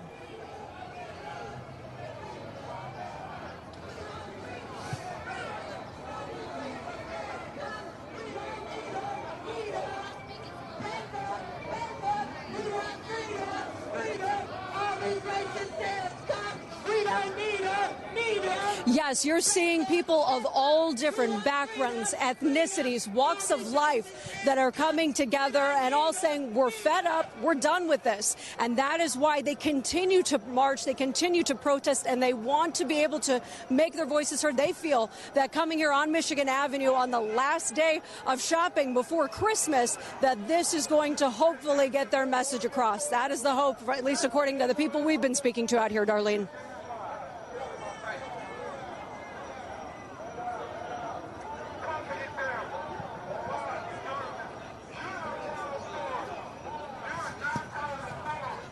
I had no idea. Thank you. I'm trying to get a wide, this is the line. I'm trying to get a wide variety. Up the show. Yeah, that'd be great. Talking to my producer. Okay, sounds good. Thank you. All right, so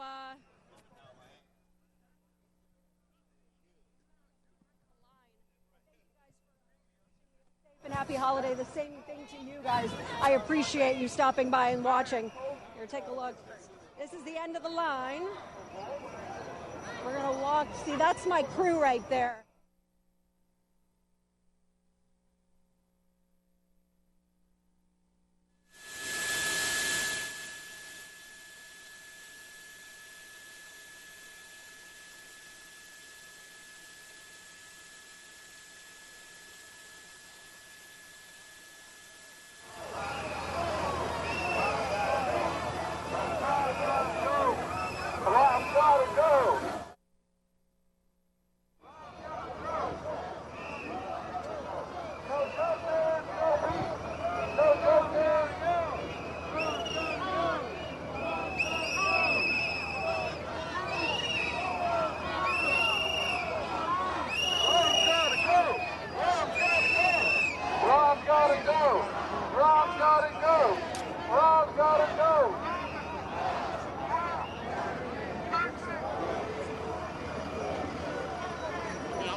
It's hard when we're moving all over the place.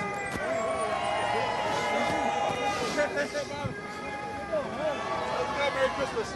Yeah, they're getting up again.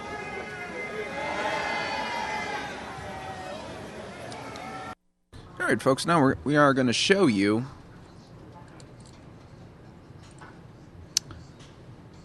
a rescue operation that took place on Camelback Mountain a little bit ago this afternoon. So we will show you that rescue attempt where a woman was hurt. She sprained her ankle on the mountain here, and you'll see this rescue operation.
Buzz surrounding singer Patti LaBelle's sweet potato pie. Sold exclusively at Walmart's. But even Walmart, I mean, as huge as they are, can't keep them in stock. We sent Linda Williams to track down that sweet potato pie. You had one at your desk. I mean, is it live up to the hype? Oh, and look at I've that. been sharing, that's for sure. Some people like it, some don't. You could say that these pies, Patti LaBelle's sweet potato pies, have gone viral with the help of a viewer who tweeted me this morning a specific Walmart location. I got the last one at one of the stores in North Phoenix.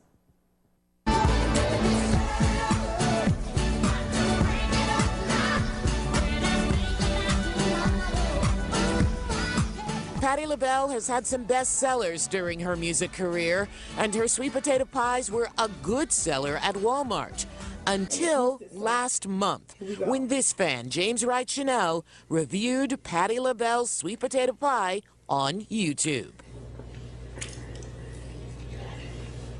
Patti. If anybody know Patti LaBelle, tag her in the video. Patti! Whoa! We sold 1 pie per second for 72 hours straight that first weekend of the viral YouTube video. Which is why the pies, which cost $3.48 at Walmart, are hard to find in stock. Head to eBay and you will find sellers asking astronomical prices for Patti's sweet potato pie. This listing, $25 for 1 pie. Again, Walmart sells it for $3.48 if you can find one. Patti! Chanel's reaction to the pie? Okay, way over the top. So we grabbed some regular Fox 10 employees and let them sample the famous pie.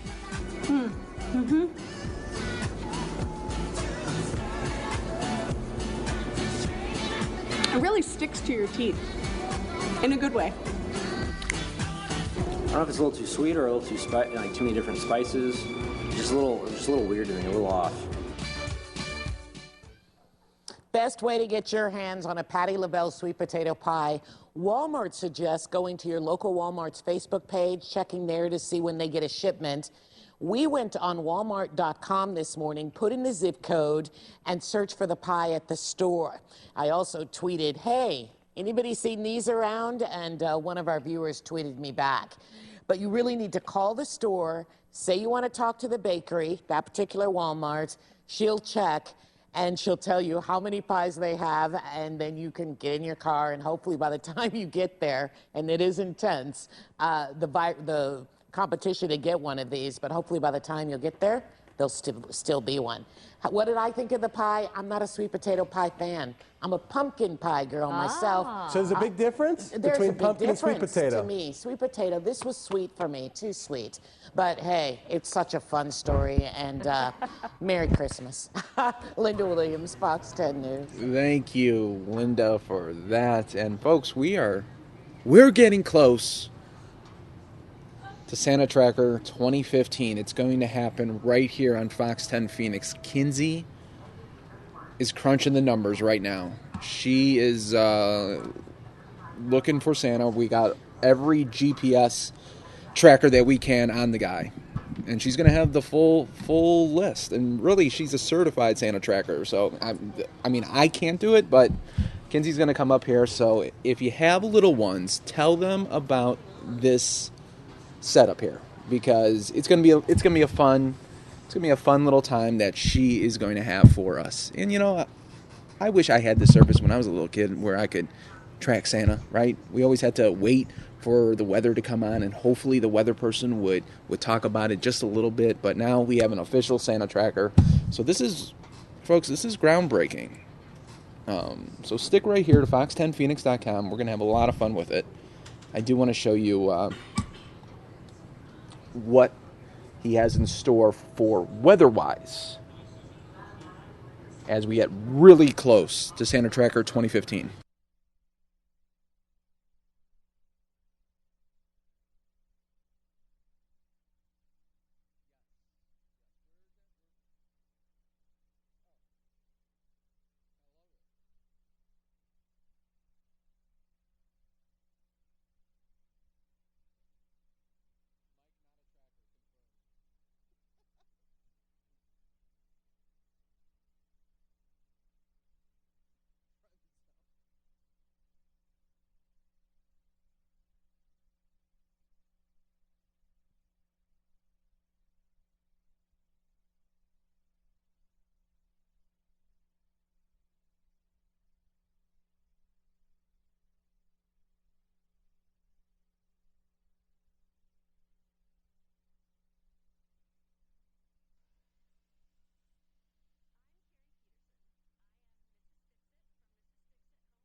And folks, you know, when the fireplace comes on, that means we are getting very close.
moments away.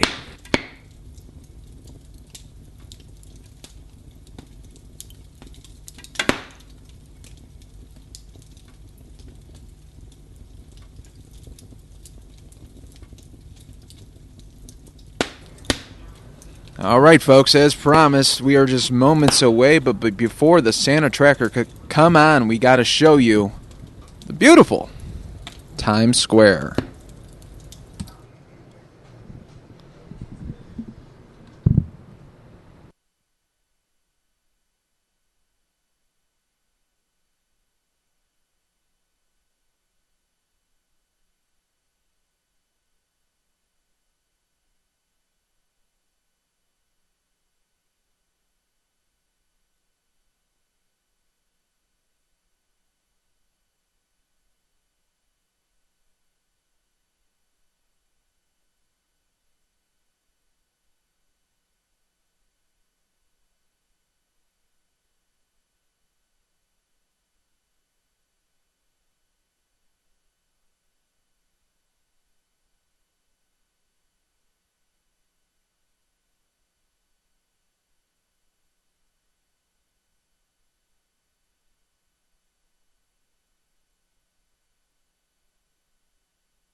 1, 2, 3, 4, 5.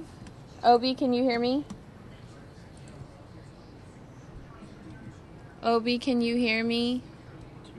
Here, try using this. Well, Okay. what is he talking?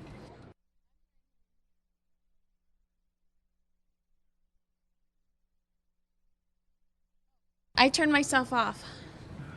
No, I don't Okay, thank you.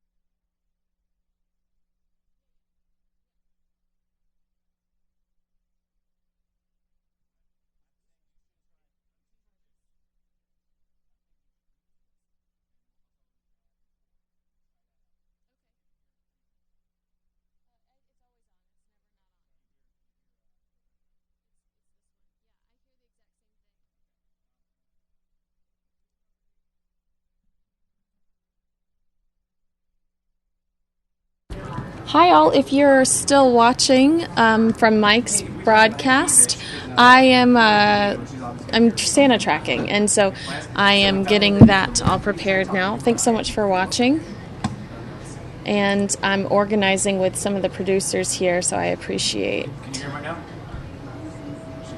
Check the dial, see if there's like a thing that's not turned on. I just hear the program. You just hear program. You didn't hear anything. You tried 4, right? Should I just go back to this thing? Yeah, but your best bet is once they toss you, well, it's going to be a problem. Well, I mean, if it's cool, the one they use in the morning, you want, yeah, she can't hear me though. But if she's using one from the studio, she'll hear herself, because that will be programmed to that, you know what I mean? I don't know. Maybe Glenn or whoever's touring can come out here for that.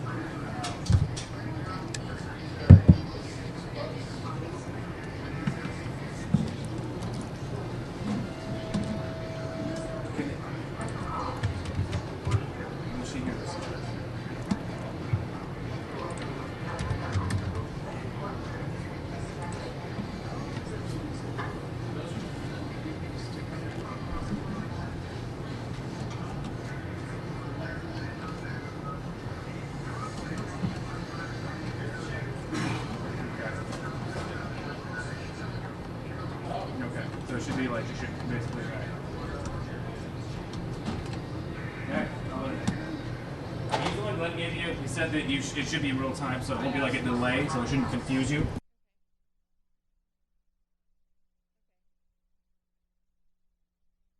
Check it out, yeah. Kinsey here, mic check.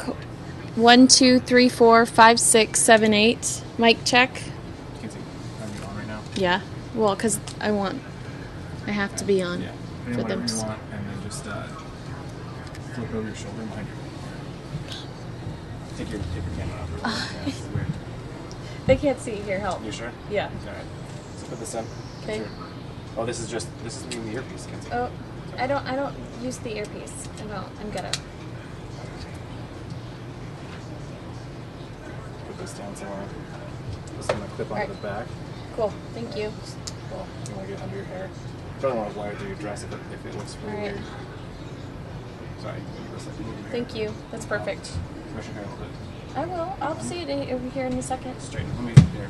I got it. Pull down a little bit. Pull it down. It's all pushed up on your Okay, I got this. Oh, I like the Santa hat to the side. Alright. Good. You look fabulous. You're great. Hi, all. Welcome to Fox 10 News Now. Let me pull up my Santa tracker. You know, we're also doing this on air, too, which is you sometimes see Samya in the morning where it looks like, or I or Mike, depending on who's doing the morning shift, it sometimes looks like we're talking to ourselves, and we're actually talking to producers in our ears. So I apologize if I look funny. Now we're going to get the Santa tracker up and going.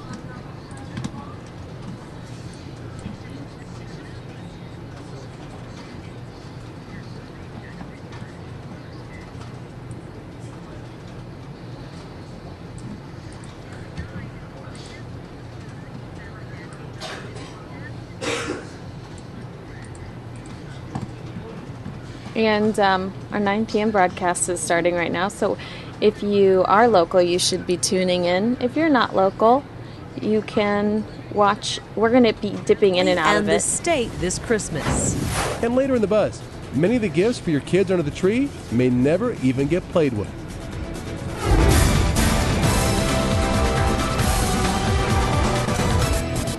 Merry Christmas. Hope you're having a great night. We are on Santa Watch tonight as he gets closer and closer to the West Coast. A live feed from NORAD's Santa Tracker as he finishes delivering gifts to everyone on this very big, all-important night.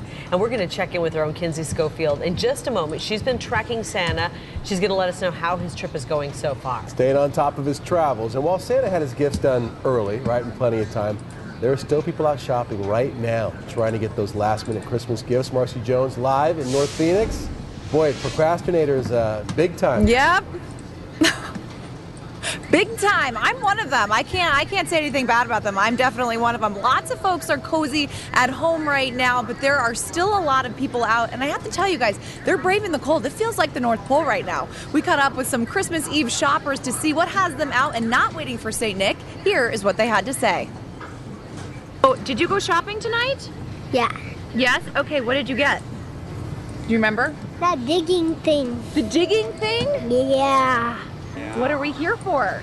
We are shopping for him. It's a surprise. Oh, okay. So does he get to drop hints and then you guys maybe go get it? How is it going to work? He's actually asked for it, so yeah, we're just gonna go and get it. What did you ask for this year? Lego.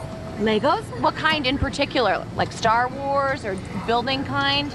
Star Wars. Have you done this kind of shopping before on Christmas Eve? No, we generally buy in advance, but you know, this time we just got one toy for him and then we thought.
Oh, I heard that earlier, and you're not supposed to blow my cover. You're on the naughty list now that you've blown my cover. But this is, can you imagine? This is so fun. And now we've got social media, so we're able to see pictures. We really are able to track Santa. I see right now he's just over Vermont. So if you've got kids that are up running around right now, you need to get them in bed. It's time to snuggle up with them. Also on News Now right now, we're showing all sorts of fun visuals. Like I've got this puppy that stole the elf on the shelf and murdered it, which is unfortunate. So we've got all sorts of fun Christmas-themed stuff going on News Now right now at fox10phoenix.com.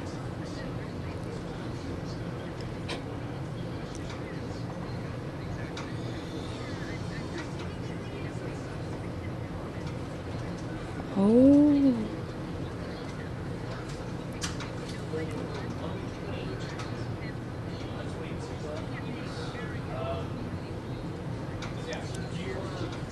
It's magic. Magic. Magic.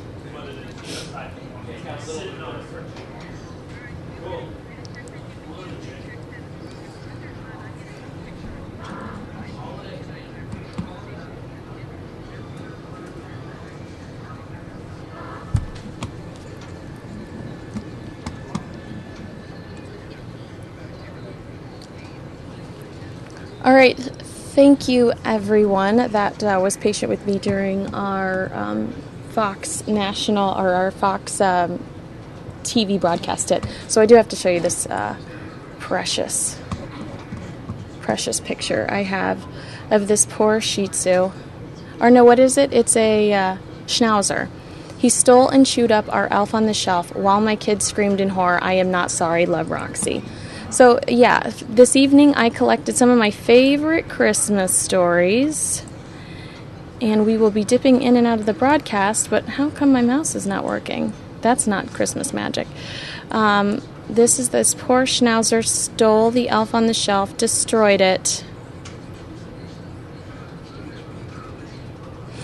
And look at that face. That Schnauzer doesn't care. Roxy doesn't care. Roxy is on the naughty list.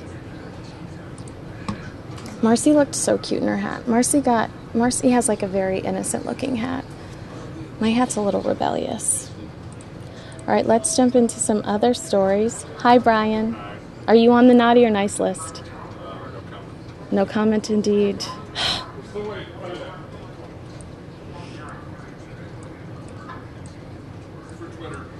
I love it.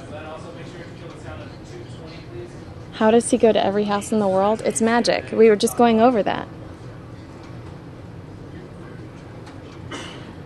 All right, let's take a look at some other stories I pulled. It was a good year for Santa stories. I hear myself. I'm so loud. I want to lower it. It was a great year for Santa stories. And what should we go into first? Videos or Oh, this is like one of my favorite things that I found. There's no justification for this. We're just going to watch it. I mean, I don't even know if I try to build this up or if I just play it for you, and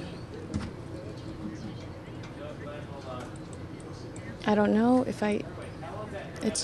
wonderful, but it's almost funnier if I don't say anything about it.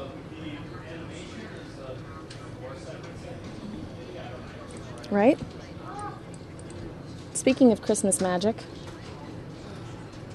and this is these little penguins dressed as Christmas helpers or holiday helpers are at an aquarium.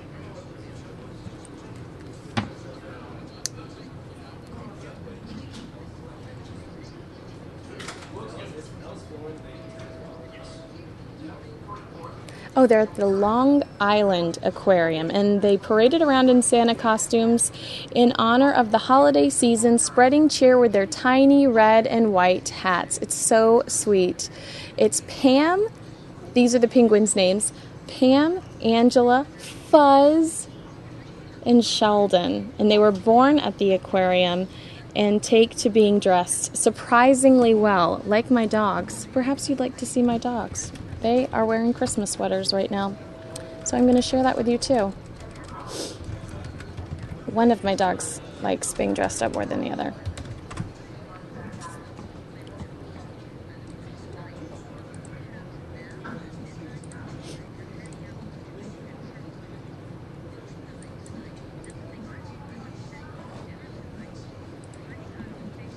Oh, this is cute. This is Carrie. Hold on. We're going to flying right in front of my car tonight. So we have had a sighting. I know, thank goodness it was just above the hood of my car.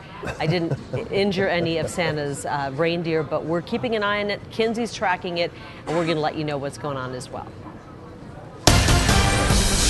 Coming up, an early Christmas. So sweet. All right, and it looks like the, Santa is headed towards Montreal, Quebec. It says the countdown is 15 seconds. Where was this stuff when I was little?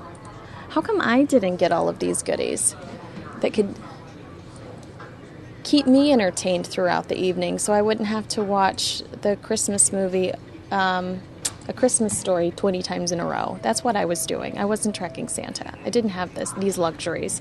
Take a look at my dogs in Christmas sweaters. How adorable is that? No big deal. I use any excuse to show you my pups. All right, my dogs, that's Styles on the right, or Styles on the left and Little on the right. Let's go back to Santa Tracker for a second. I have a very festive lower third that I have yet to find and pull up, and I'm going to pull that up now. So take a look at Santa Tracker. This is thanks to NORAD, and I will see you in just a moment.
It's unbelievable how fast this man is going, heading towards Watertown, New York in 1 minute 34 seconds.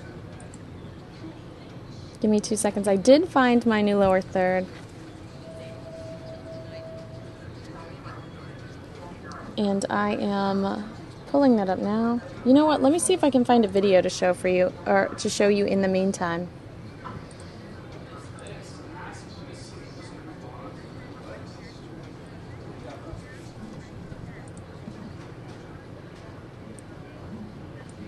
This is via NORAD.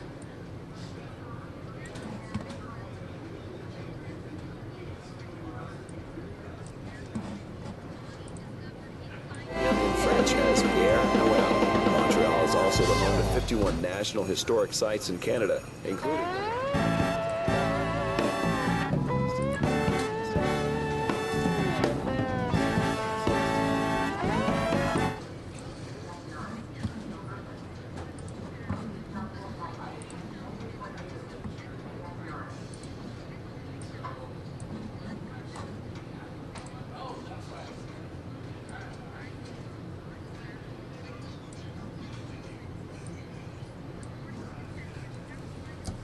I especially appreciate the countdown.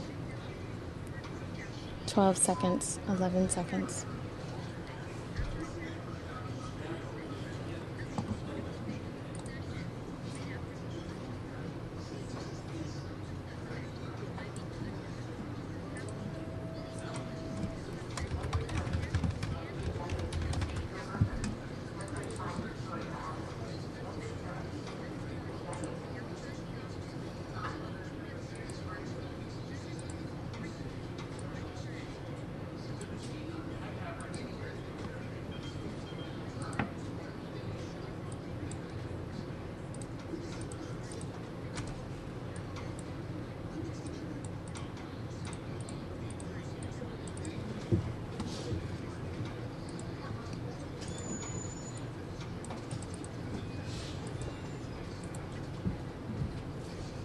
I'm officially giving up on the lower third.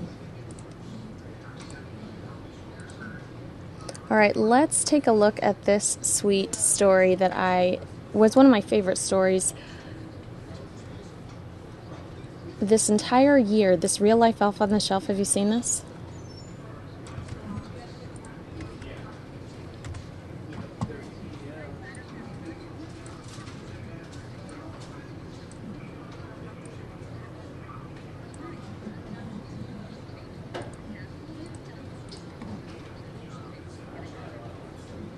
All right, now this is a father that dresses his youngest son as a real-life elf on a shelf. Are you kidding me? Look at that little baby.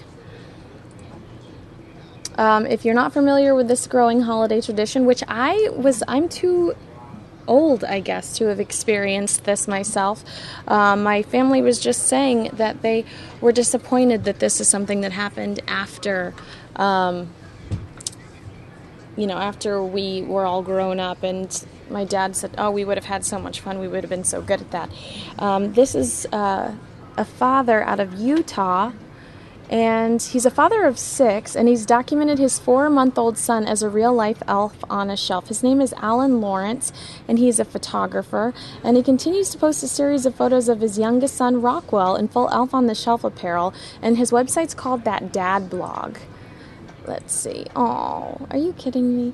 Lawrence said that he got this clever idea around Thanksgiving time, and he will continue to document Rockwell's adventures as the elf on the shelf every day in the next week leading up to Christmas. Oh, he puts whipped cream on his face.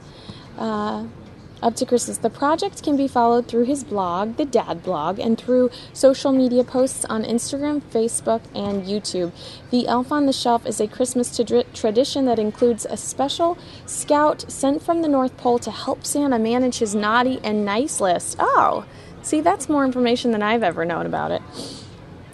And I'm sure you've heard of the little girl by now that called 911 because she accidentally touched it, and she's afraid that she ruined its magic, and the magic of Christmas had left her house. Oh, so the Elf on the Shelf is clearly way bigger than we even knew. The Elf on the Shelf is a Christmas tradition that includes a special scout sent for the North Pole. Let's see. Let's take a look at some more of those pictures. All of this has to be my favorite. I wonder if this child will continue to participate in this, or if he's going to be like 10 going, Dad, get out of my face. Oh, you've stolen my heart. So sweet. This is that dad blog if you're interested in following him on Instagram. That's interesting.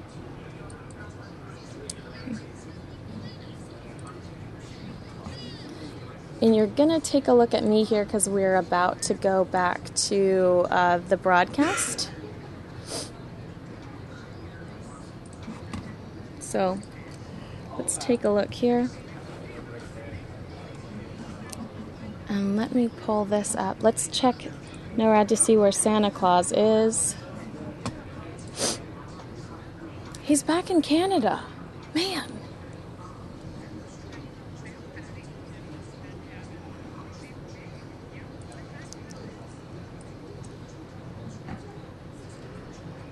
I'm still obsessed over this Elf on the Shelf.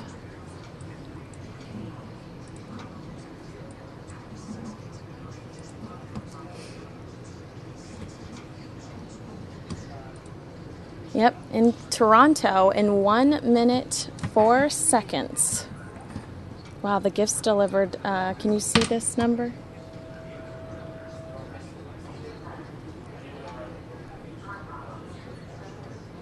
He's back in Canada. I'm ready for him to get over here. What's he doing back in Canada? And we've also got the number of packages he's delivered. It's absolutely unbelievable. I'm telling you, Troy Hayden, Santa has done more in one day than I do a week here at Fox 10. He's in Toronto in 30 seconds. We know it. I mean, down to the second. And can I please share with you what else we're peeking at over here on News Now? Thank you. We are looking at this dad's blog, and this is his baby. It's his 4-month-old baby that he dresses up like an Elf on the Shelf, and the Elf on the Shelf covered up the toilet in wrapping paper because he's mischievous. So cute. Bye. Okay, and back here we'll see. Did he finally make it? Oh, Thunder Bay, Ontario. Wow, this man, he's magnificent. You know what he's probably had? And this is not a sponsored mention. A few of these. A few of those.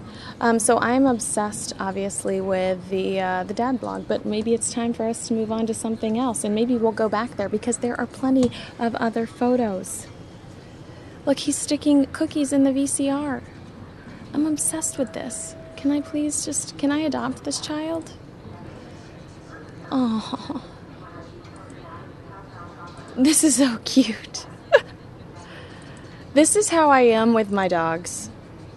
I'm not gonna lie. Oh, that's his baby brother. So sweet. So if you want to continue to follow this little elf's adventures, where's the toilet paper Christmas tree? I think there we go. You can on Instagram.com/thatdadblog. And I've got some more stories for you. Oh, no big deal. I don't know how public it is. I'm assuming it's public, but I believe, and I have not confirmed, but I've seen on Facebook that Carrie Lake is the adopter of some pugs. And this reminded me of Miss Carrie Lake when I found this earlier.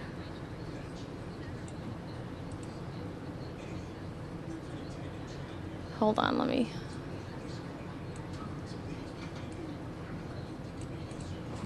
take a look at this.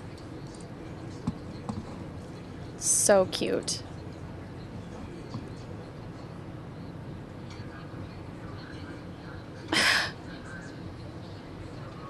I can't tell if that's like an okay thing to do. I mean, it's super cute, but I hope nobody gets mad. Perhaps that's just exercise for those pugs.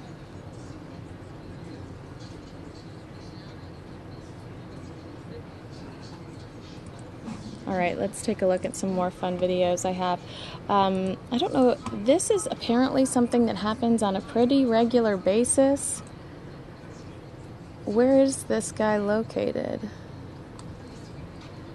And this is from Steve Martino's Facebook. And you see hundreds of comments underneath this, like, yeah, oh, I saw that guy the other day.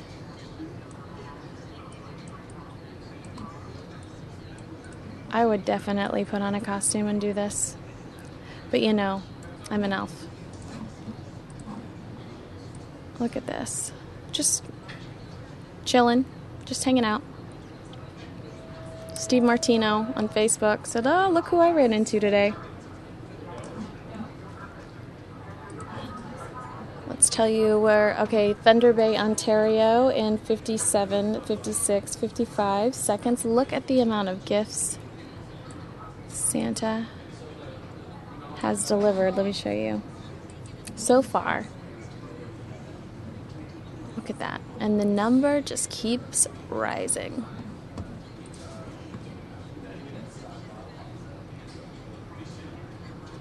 We've got some cute behind the scenes videos for you. Here is, let me show you, Carrie caught Dave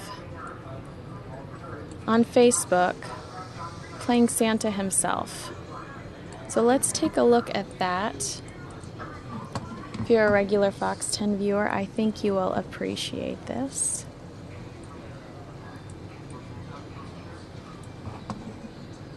And if you are a regular Fox 10 viewer, it's super easy to see these videos on a regular basis, just like Fox 10 Phoenix on Facebook and like some of our talents pages. This is a video from Carrie Lake's fan page, so be sure to like Carrie, and you can get these types of fun behind the scenes moments all the time.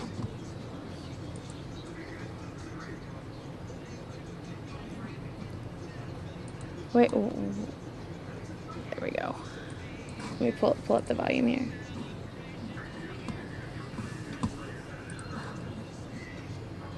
This is our 30th year. When you say we, you mean Dave Muncie, also known as Santa Claus. What are you doing, Dave? I'm handing out candy. Every year we give out Whitman samplers to everybody in the station. This is our 30th year. When you say we, you mean you, Dave Muncie. Myself, yeah. And Sam. Myself and Sam. This is not a Fox 10 thing. This is a Dave Muncie thing. So is this Sam is mine? with me. That's yours. Thank you. Right there. I will have one piece and share the rest with my kids. Oh, no, you don't have to do that. So I'm going to watch you do this. You know I always have them for the kids. I know. So look, I get 3. Nobody else knows this, but I get one for me and one for the kids. Okay. Dave's handing them out.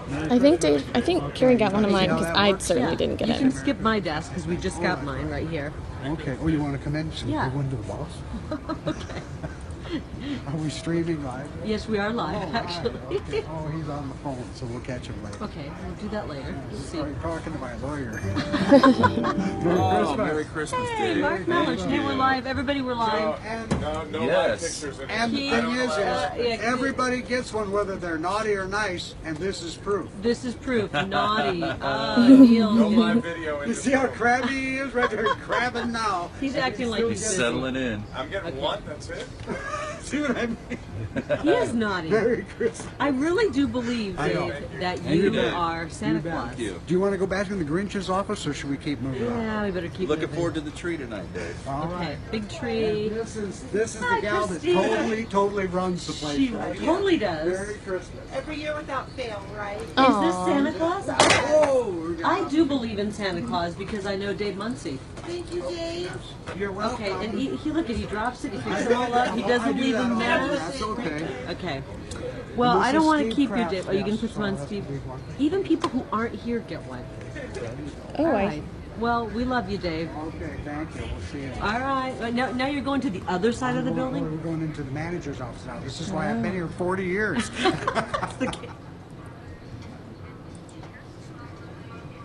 I'm a little jealous that I didn't get any of that candy. I'm going to be honest. Now let's go back and check our Santa tracker. Michigan? Man, this guy gets around. I'll give you a peek.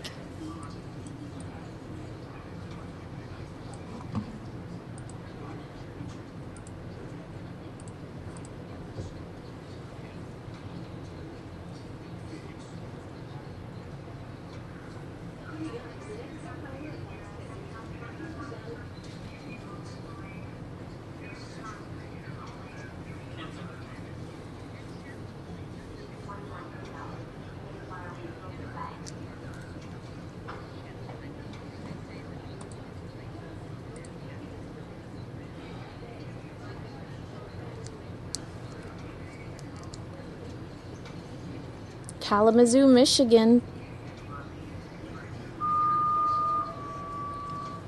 Looks like they are 31 seconds away from Kalamazoo, Michigan. What happens when we do this? Oh, cool. Unnecessary.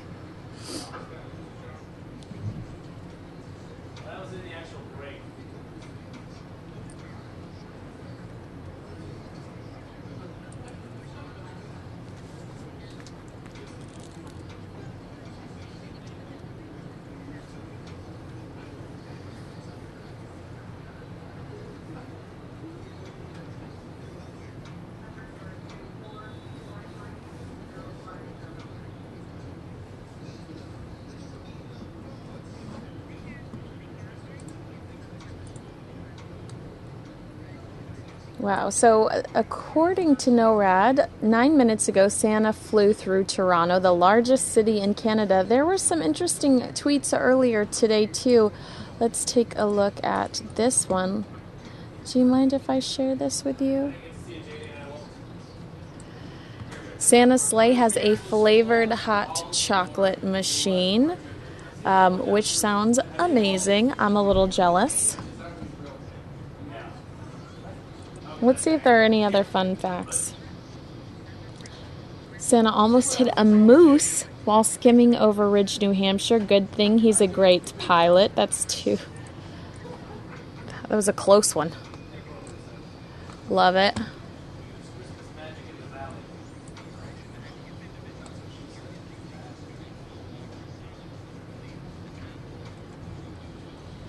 I guess, too, I saw earlier that Santa gave a speech prior to taking off, telling the elves that he was proud of them. So sweet.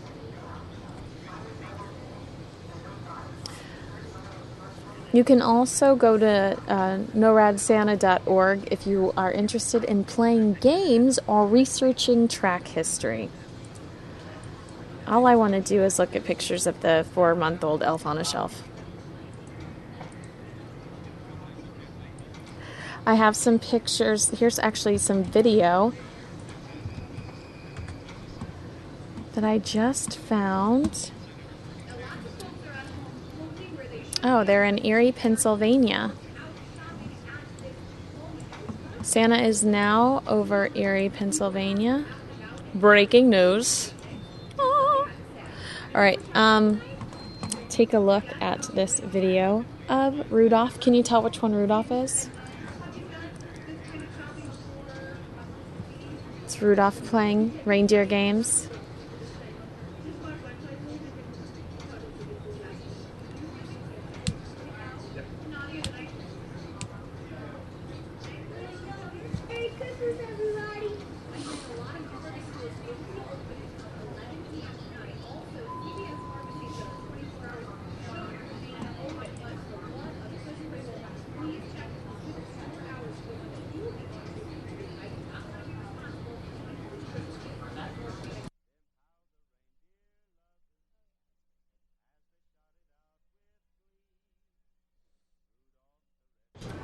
Oh, I see Sheriff Joe talking about Christmas. Let's dip in. Show that the law enforcement does care for the families, no matter who you are, and for the kids. MCSO look at those also. bikes. Is that great? Yeah, best Christmas gift I ever got. I'll never forget my bike gift when I was a kid. Still great to ride him. Look at he's thrilled. He's on his training wheels. He'll be out of those things in no time. You know that. So all the bicycles are going to be given away tomorrow. They're going to be raffled off at St. Vincent de Paul's Christmas dinner tomorrow. Many of the bikes anyway. I was giving it a test drive there just in Sure. case. Kicking the Coming tires. up, it's the one gift that you would love to have for Christmas. I know I. Oh yeah, I'll take a Powerball one. I considered getting everyone Powerball tickets for Christmas and just being like, look, split it with me in case things go well for us. All right. Let's go back to that Rudolph video because we didn't finish it. It's amazing.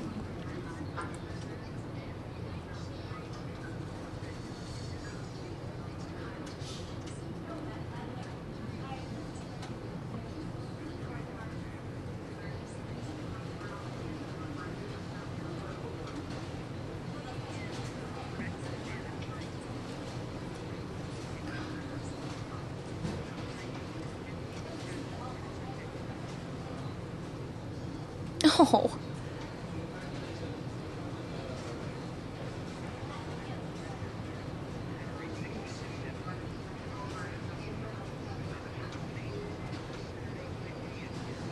All right, let's take a look at a photo gallery Fox National put together of some pretty cool Santas.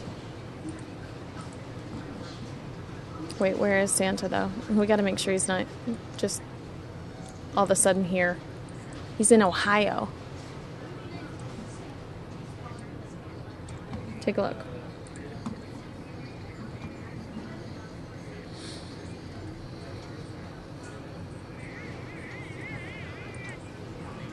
All right, and we're going to take a look at this photo gallery of cool Santas thanks to foxnews.com.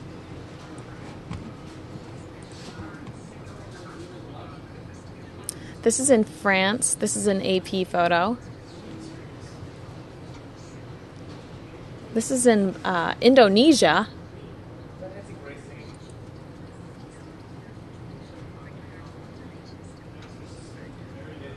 This is super cool. This person is in where is this aquarium? Oh, it's multiple divers dressed as Santa Claus at this aquarium. Oh, Monaco. Bollywood actor Brandon Hill dressed as Santa Claus playing with underprivileged children at a Christmas party organized by a social organization in India. Oh, this is too funny.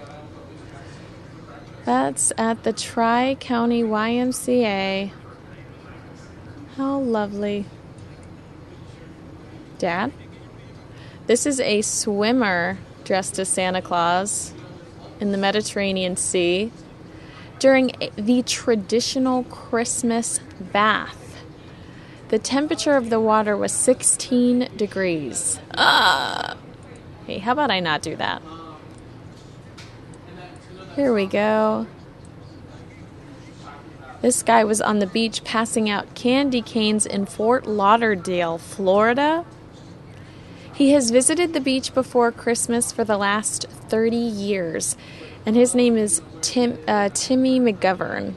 Well, that's kind of a unique tradition. Lebanese men and women wearing Santa Claus costumes play music during a Christmas event in downtown Lebanon. A man dressed as Santa Claus rides a float.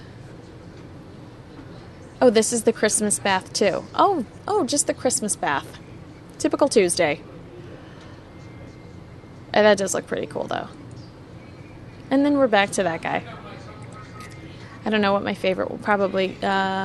here's my favorite picture. I'll show it to you. This one was my favorite. I think children would get a huge kick out of that.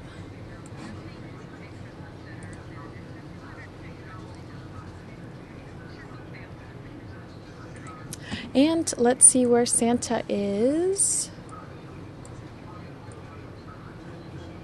West Virginia.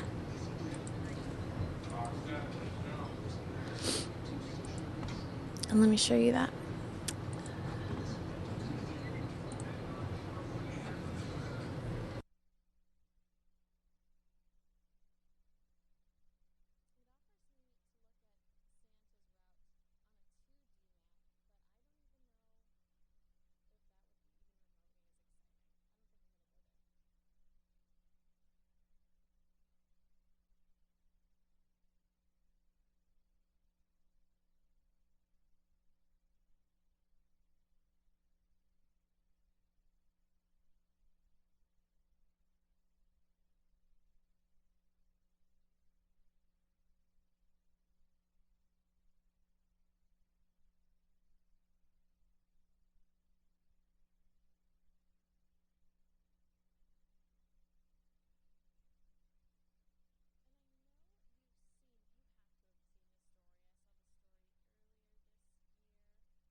Take a look at this one.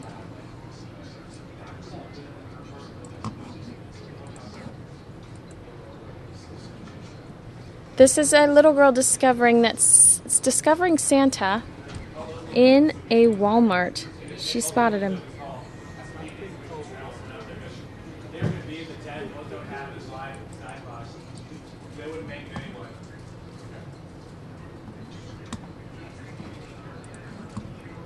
Can you hear that? Let's make sure that we can turn that all the way up.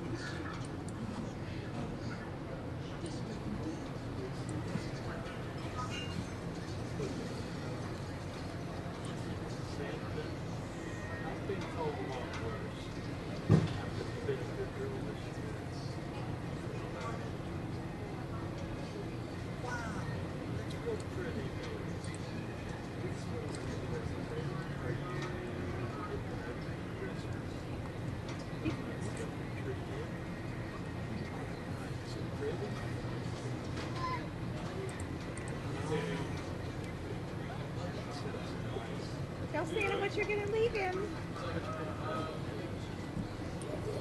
Can I eat them all? What are you gonna leave for Rudolph? Okay, I have to share with the reindeer. I get one, the reindeer gets the rest. They eat grass though. You're right, they do. But up north, cold grass is pretty hard to come by. It's all snow grass. You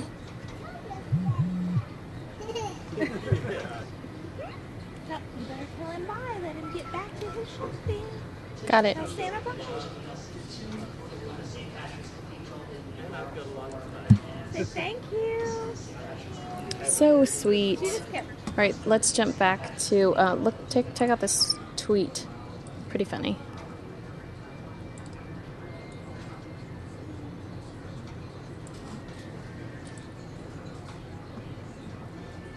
Even Santa puts French fries in his sandwiches and twirls a terrible towel. What? What does that even mean? I'm confused.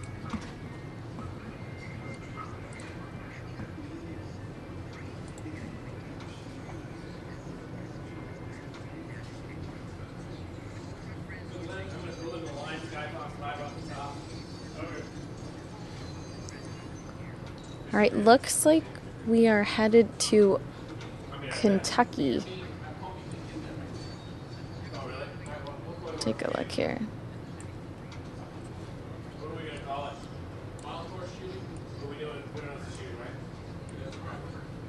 I'm going to check out the number of gifts delivered.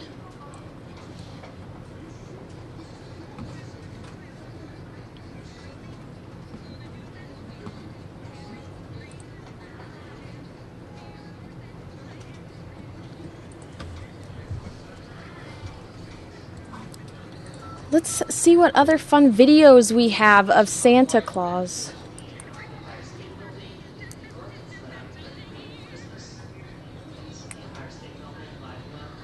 So we're going to take a look at the Empire State Building, a live look at the Empire State Building, hopefully. That's what I just heard in the breaking. Oh, it's so Christmassy.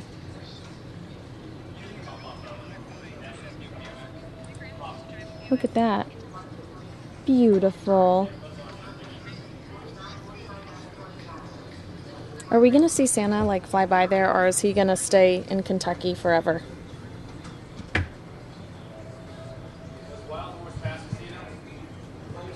I feel like, okay, he was last seen in Indianapolis, Indiana.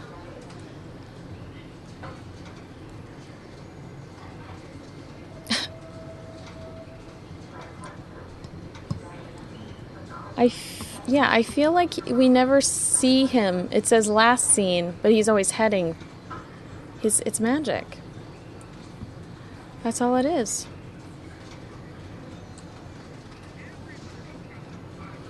Now he's headed towards Tennessee.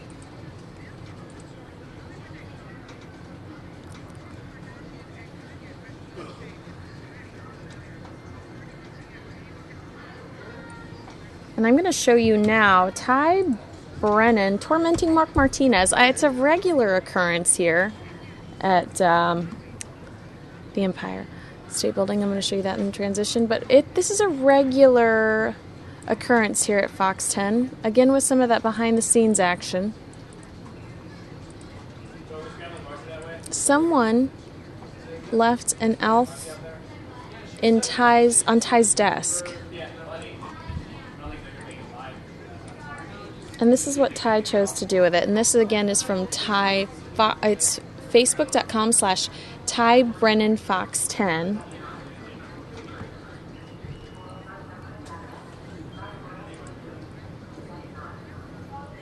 Oh, it's cute.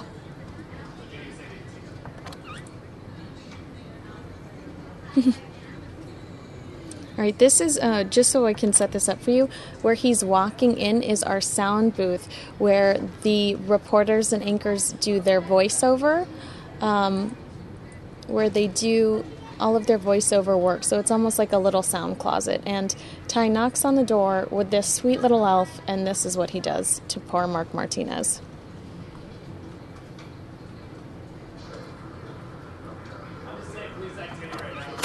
Elf on a shelf!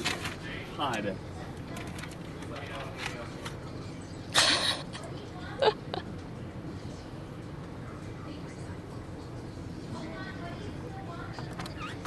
Elf on a shelf!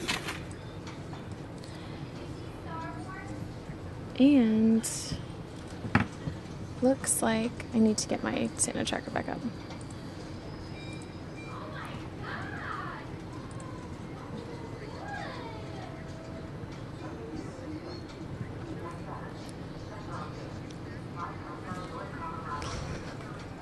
So it looks like Santa was last seen in Kentucky, and he is now headed for Knoxville, Tennessee. We've got 10 seconds until he's headed, since he's over there. Let's see here. I can show you the graphic as well.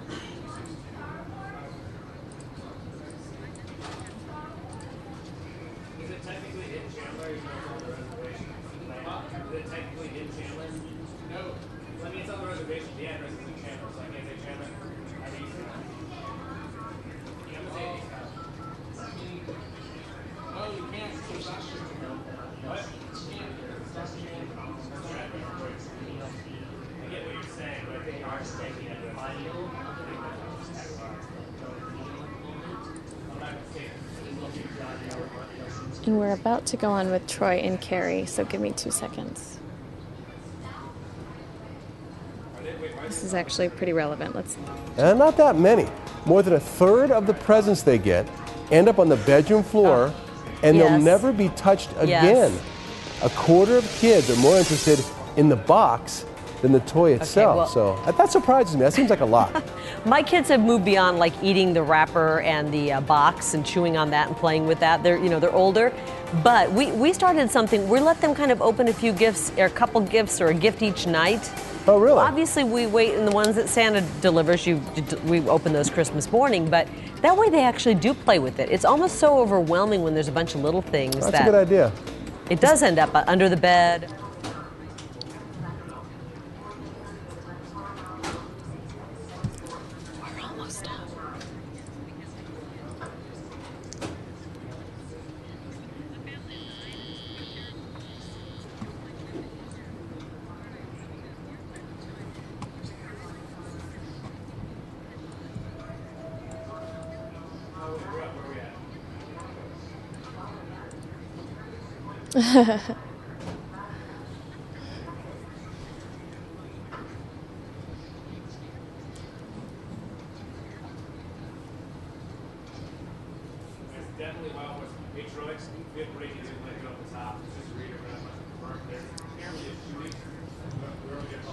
All right. Merry Christmas, everybody.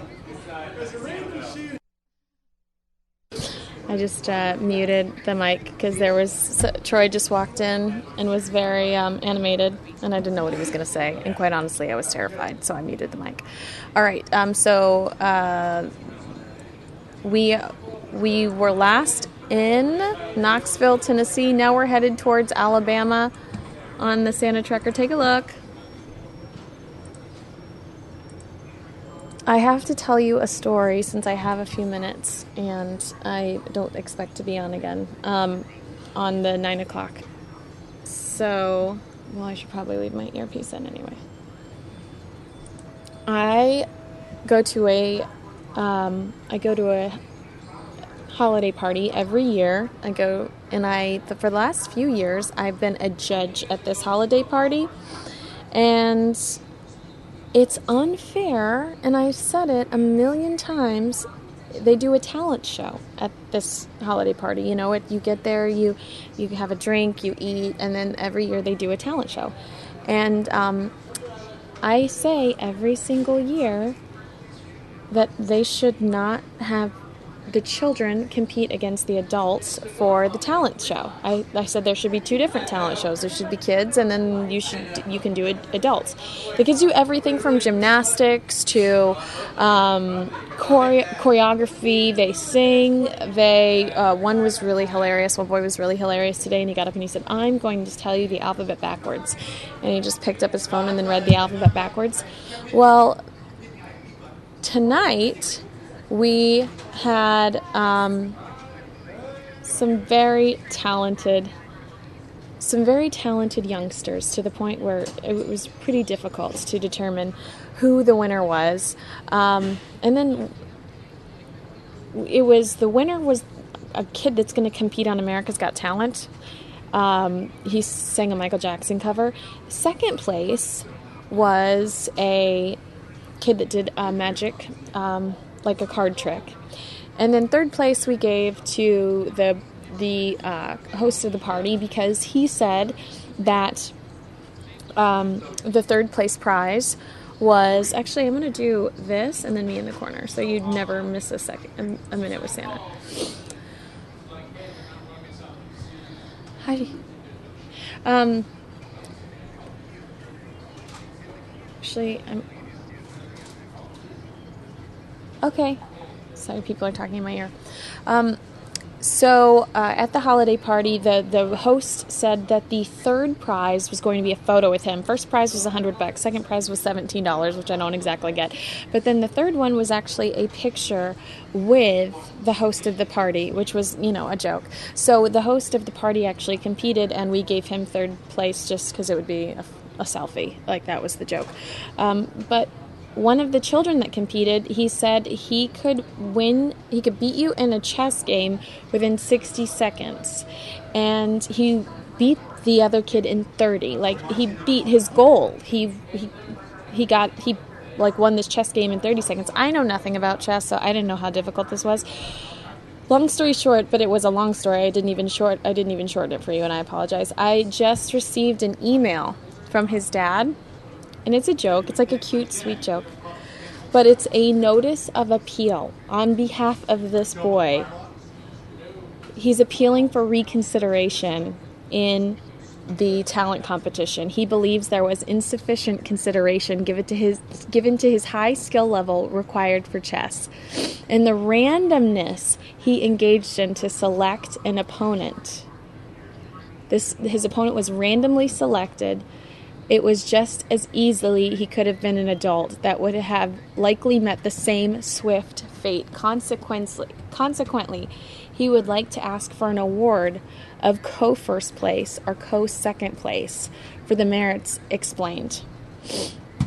If this appeal is successful, the applicant is also requesting that the same prize money be granted as that earlier tonight, $100. Respectfully submitted for response from any member of the 3-judge panel. So that was probably the highlight of my Christmas Eve, receiving that email. It's hard to judge. It's especially hard to judge children. All right. Last seen in Alabama. Looks like Santa Claus is headed to Pensacola, Florida next. He's 19 seconds away. So if you are in Florida, hopefully you have got your pajamas on and you are fake snoring in your pillow.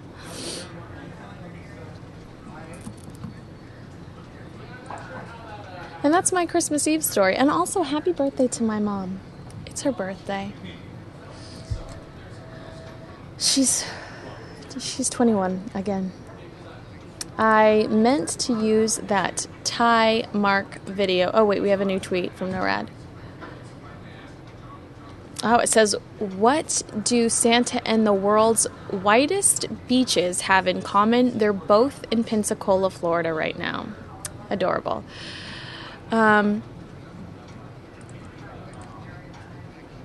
Okay, so now what we're going to do is, I was trying to use that video of Ty.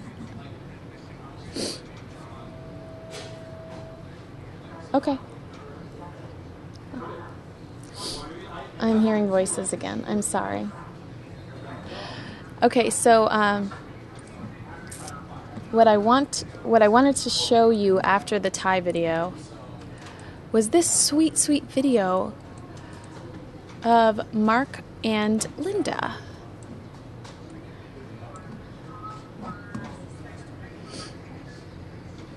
Actually, we're going to go into the show really quick, so.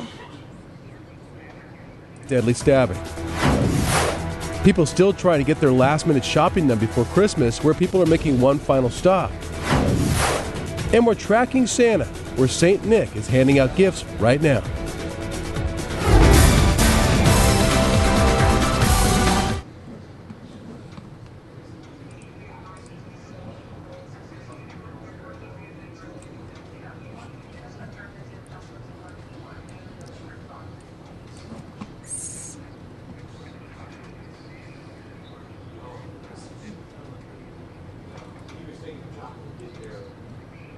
Let's watch this. Right.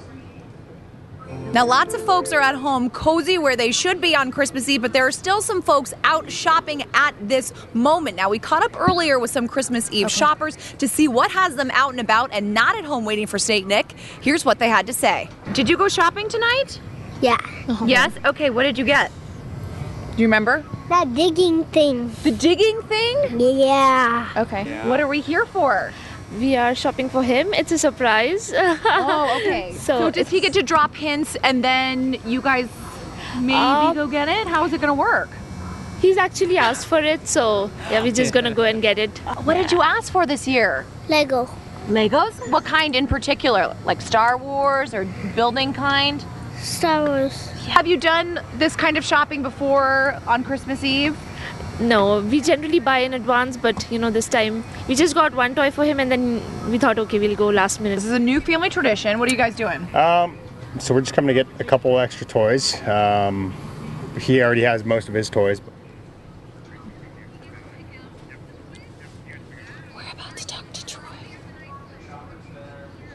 This little boy.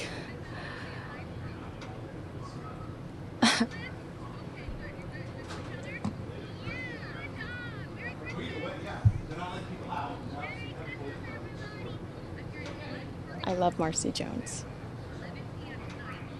Stand by.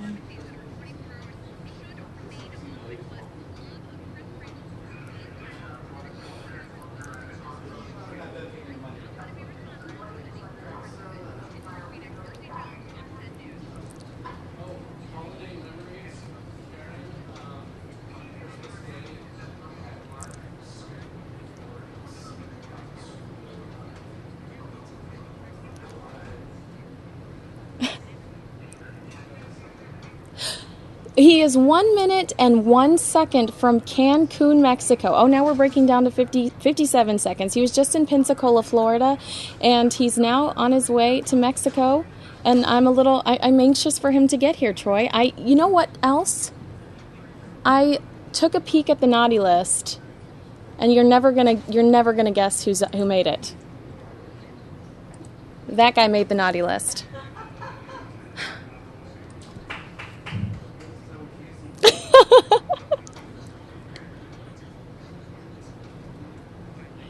Hey, I'm not the one that makes the rules. You're going to have to talk to Santa, and he's on his way over here. We're expecting him between now and midnight.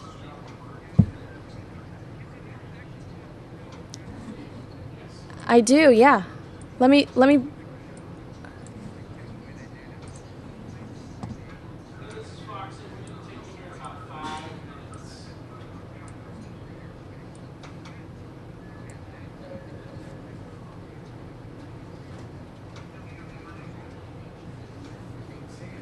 I know, and can you see that number on the right side of the screen? That's how many gifts have been delivered so far tonight. It's unbelievable.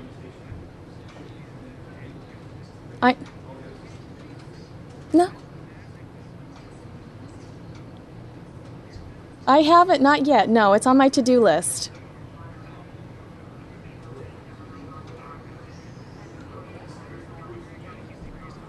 Thank you.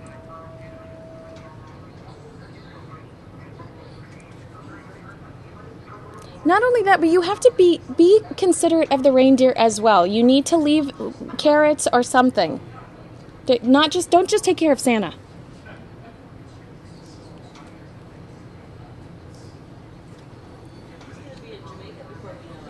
Oh. All right.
I feel like when you plan a road trip, there's a lot more structure involved in said road trip. But I mean, watching this map, he's all over the place all the time.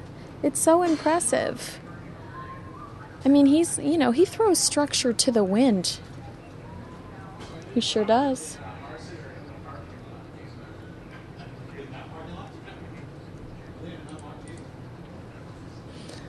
Let's see, where are we going to go next with... Oh, did I ever show you the Sweet Mark video? Oh, because we're going there.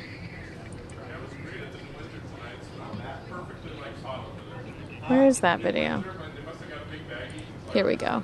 So this is Mark talking about some of his favorite Fox 10 memories with our own Linda Williams. Actually, I have to make sure there are no additional videos or sounds playing in the background, so give me a second. Here we go. Take a look at this. Let's do NORAD right off the top of whatever you do. Okay. So that would be like the main, and then we can have the secondary thing. Okay.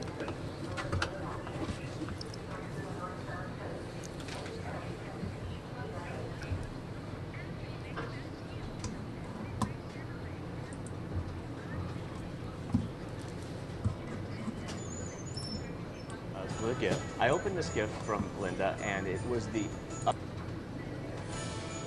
a couple days before Christmas, and I came to work, and on my desk was with a gift. I opened this gift from Linda, and it was the ugliest tie I've ever seen in my life. It was horrid. Thanks, Linda. That's really nice. And she's like, you have to wear it on the air tonight. And then he really froze, and I could see him.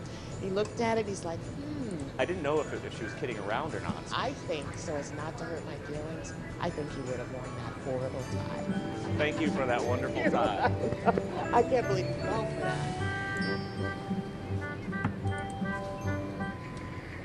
I feel like I buy people ugly ties all the time because I think ugly ties are cool. Oh. All right. Okay, so Santa was spotted in South America.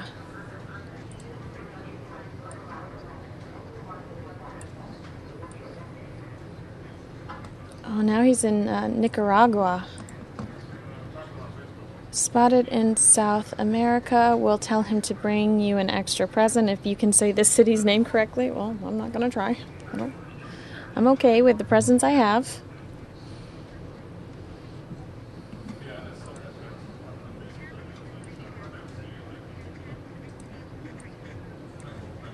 Let's take a look at our Santa NORAD tracker right here.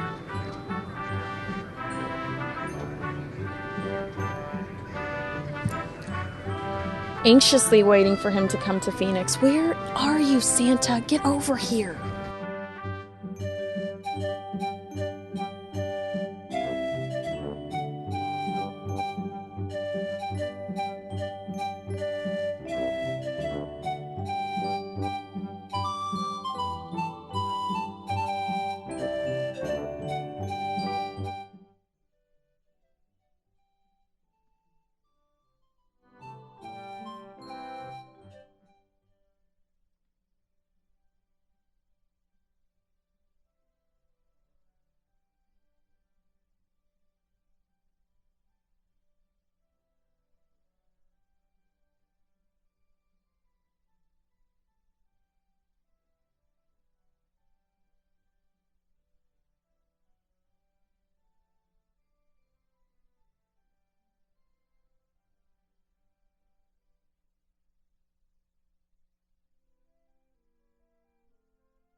All right.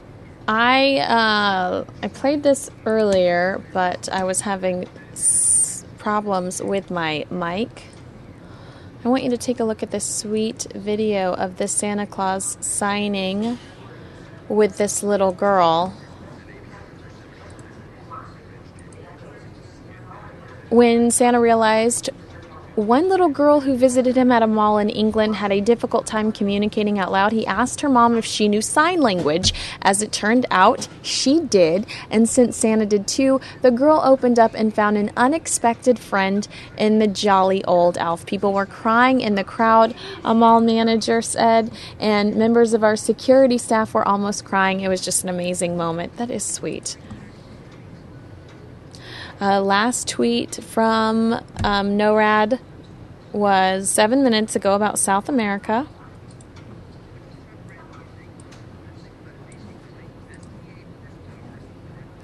And let's see. Panama City, Panama in 1 minute and 26 seconds. Currently in he was last seen in Costa Rica.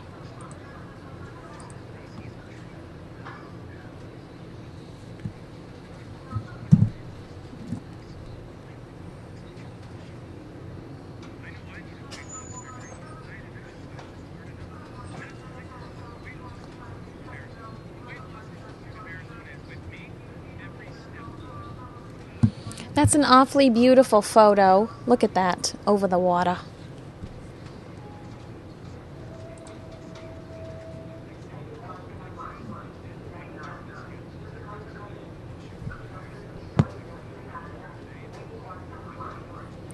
Oh, Troy's currently talking about how FedEx is going to make deliveries tomorrow due to all of the winter weather. Some of the packages did not get to their homes on time, so they will be delivering, and you can pick up packages on your own as well. Let's take a look at some of these holiday stories with Troy.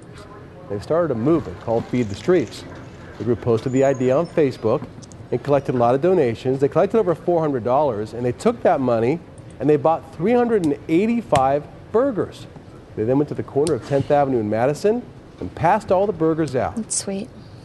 People were happy, they were excited, you know what I mean? Everybody just, you know, it was pretty much just jump for joy, you know what I mean? They were hungry, you know what I mean? And we were there to feed them. It's just something I've always wanted to do. I've done a couple of Thanksgiving food drives and stuff like that, but I never went to go feed the homeless, and I just appreciate everything I have even more. Yeah, it's a pretty cool idea. The group plans to do it again on January 24th at the McDonald's on 75th Avenue in Virginia.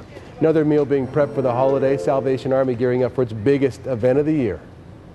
Chefs have started preparing tomorrow's Christmas dinner. They've been cooking for 3 days. Hundreds of volunteers will be serving meals to 7,700 people tomorrow at the Phoenix Convention Center. The doors open at 9:30 in the morning, and food will be served starting at 11:30. Coming up, are you heading out to Christmas service tonight? Well, it's going to be a nice night, but some big changes in the forecast, possibly blowing dust coming our way. We'll have the forecast and the details for your Christmas day coming up next. Fox 10 AccuWeather forecast with it was 70 degrees.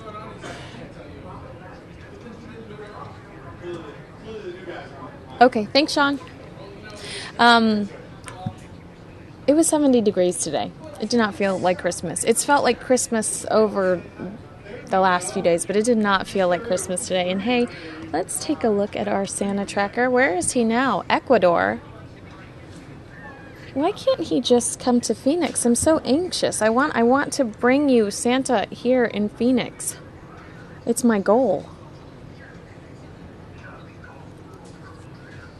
I want to see this with you. I want us to experience this together. Like I was saying to Troy earlier, you're not supposed to just leave cookies anymore. You need to be thoughtful of the reindeer. It's a very hard job that they do as well. So you're going to want to leave carrots and celery and all of that good stuff for the reindeer, along with your cookies and perhaps hot chocolate for Santa Claus.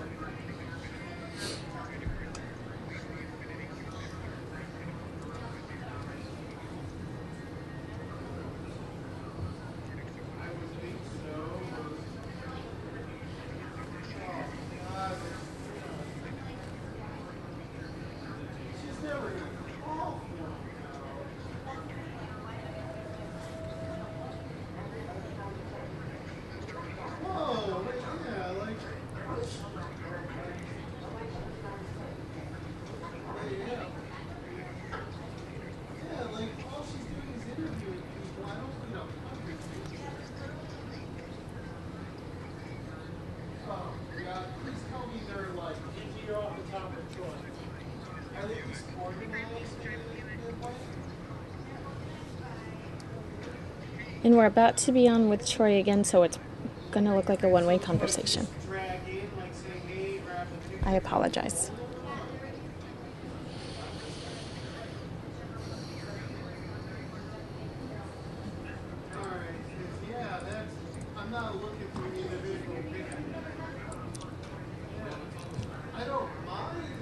All right, he is 1 minute from Ecuador and 23 seconds. He was last seen in Panama City, and every time he gets close, he gets that much farther away. It's magic. He's everywhere at the same time.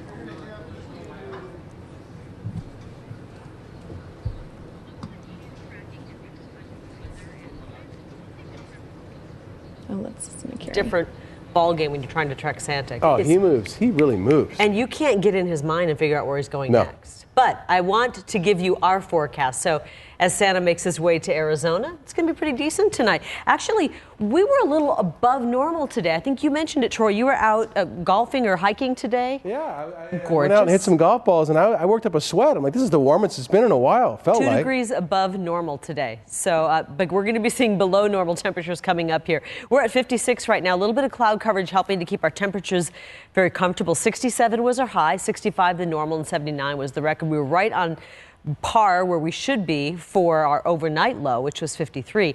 Now, right now, temperatures ranging from the 20s and 30s up in the high country all the way down to the 50s. We're at 49 in Nogales, 52 in Casa Grande, 41 in Sedona.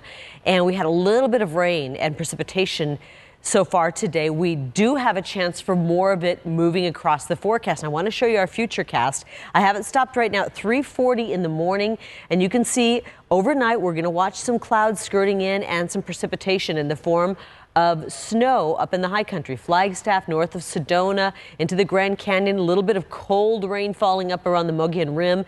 And we could see a few clouds skirting through as well. And as I push it a little bit further out, you see by midday tomorrow, right around 11 o'clock noon, most of this clears out of the valley. We start to see some clearing with the snow up north. We'll still see a little bit of snow falling in Window Rock, Winslow, St. John's, and the White Mountains. But then by late in the day on Friday and into Saturday, we really clear everything out in our state, and we're going to watch the north wind come in. Pretty strong, brisk north wind on Saturday, and that's going to bring wind gusts up to 50 miles an hour up in the high country, 30 to 35 mile an hour winds down here in the southeastern deserts of Arizona, and we could see blowing dust come Saturday. But let's not get too far ahead of ourselves. Christmas Day tomorrow, and look at these temperatures: 40 in Prescott, Sedona, 46 in Kingman, 25 in Flag, and we're looking at readings in the upper 50s for Arizona. We are going to be below normal for the next 10 days, 65 being normal, and we'll be looking at readings as low as 53 for daytime highs over the next 10 days.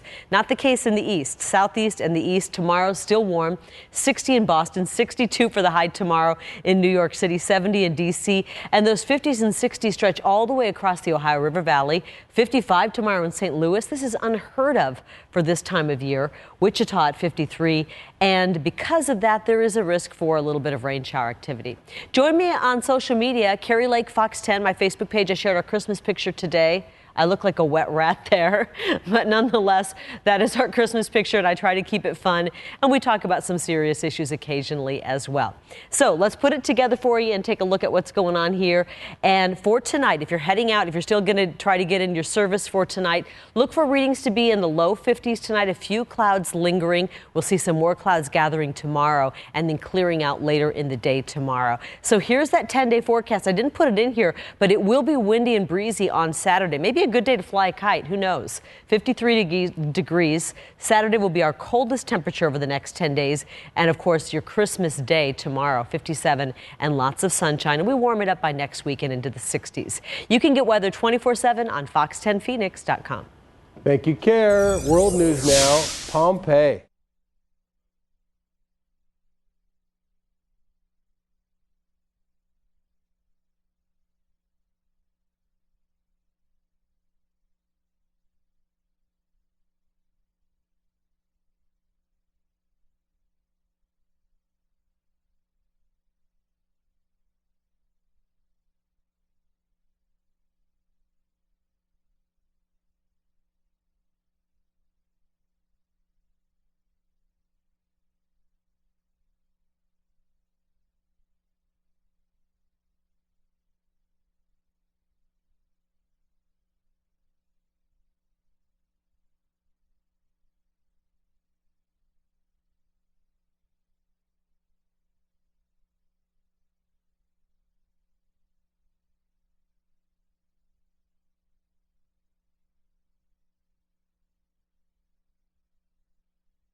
Looks like I have a POV from Santa, point of view. Ouch.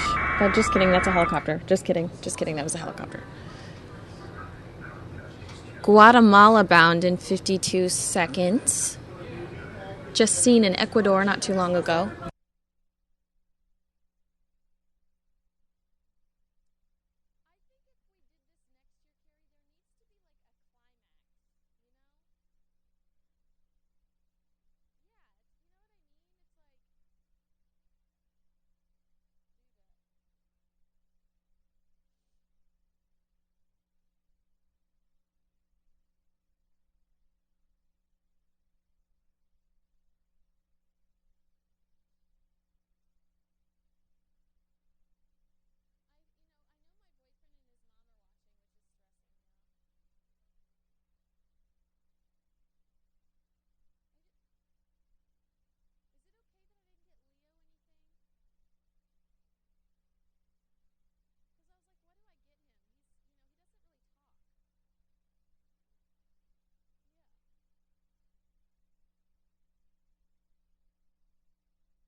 Oh, and we are back in the States Santa Claus is now taken over NOLA, New Orleans, Louisiana, in 1 minute, 37 seconds. Now, you can head on over to noradsanta.org to see more of this, but we're closing up shop here at Fox 10 because we have to get home and get in bed and get our snacks organized because Santa is coming. So I'm going to let you go because I've got to go get out my milk and cookies and carrots, and I will see you on Monday. Thanks so much for watching Fox 10.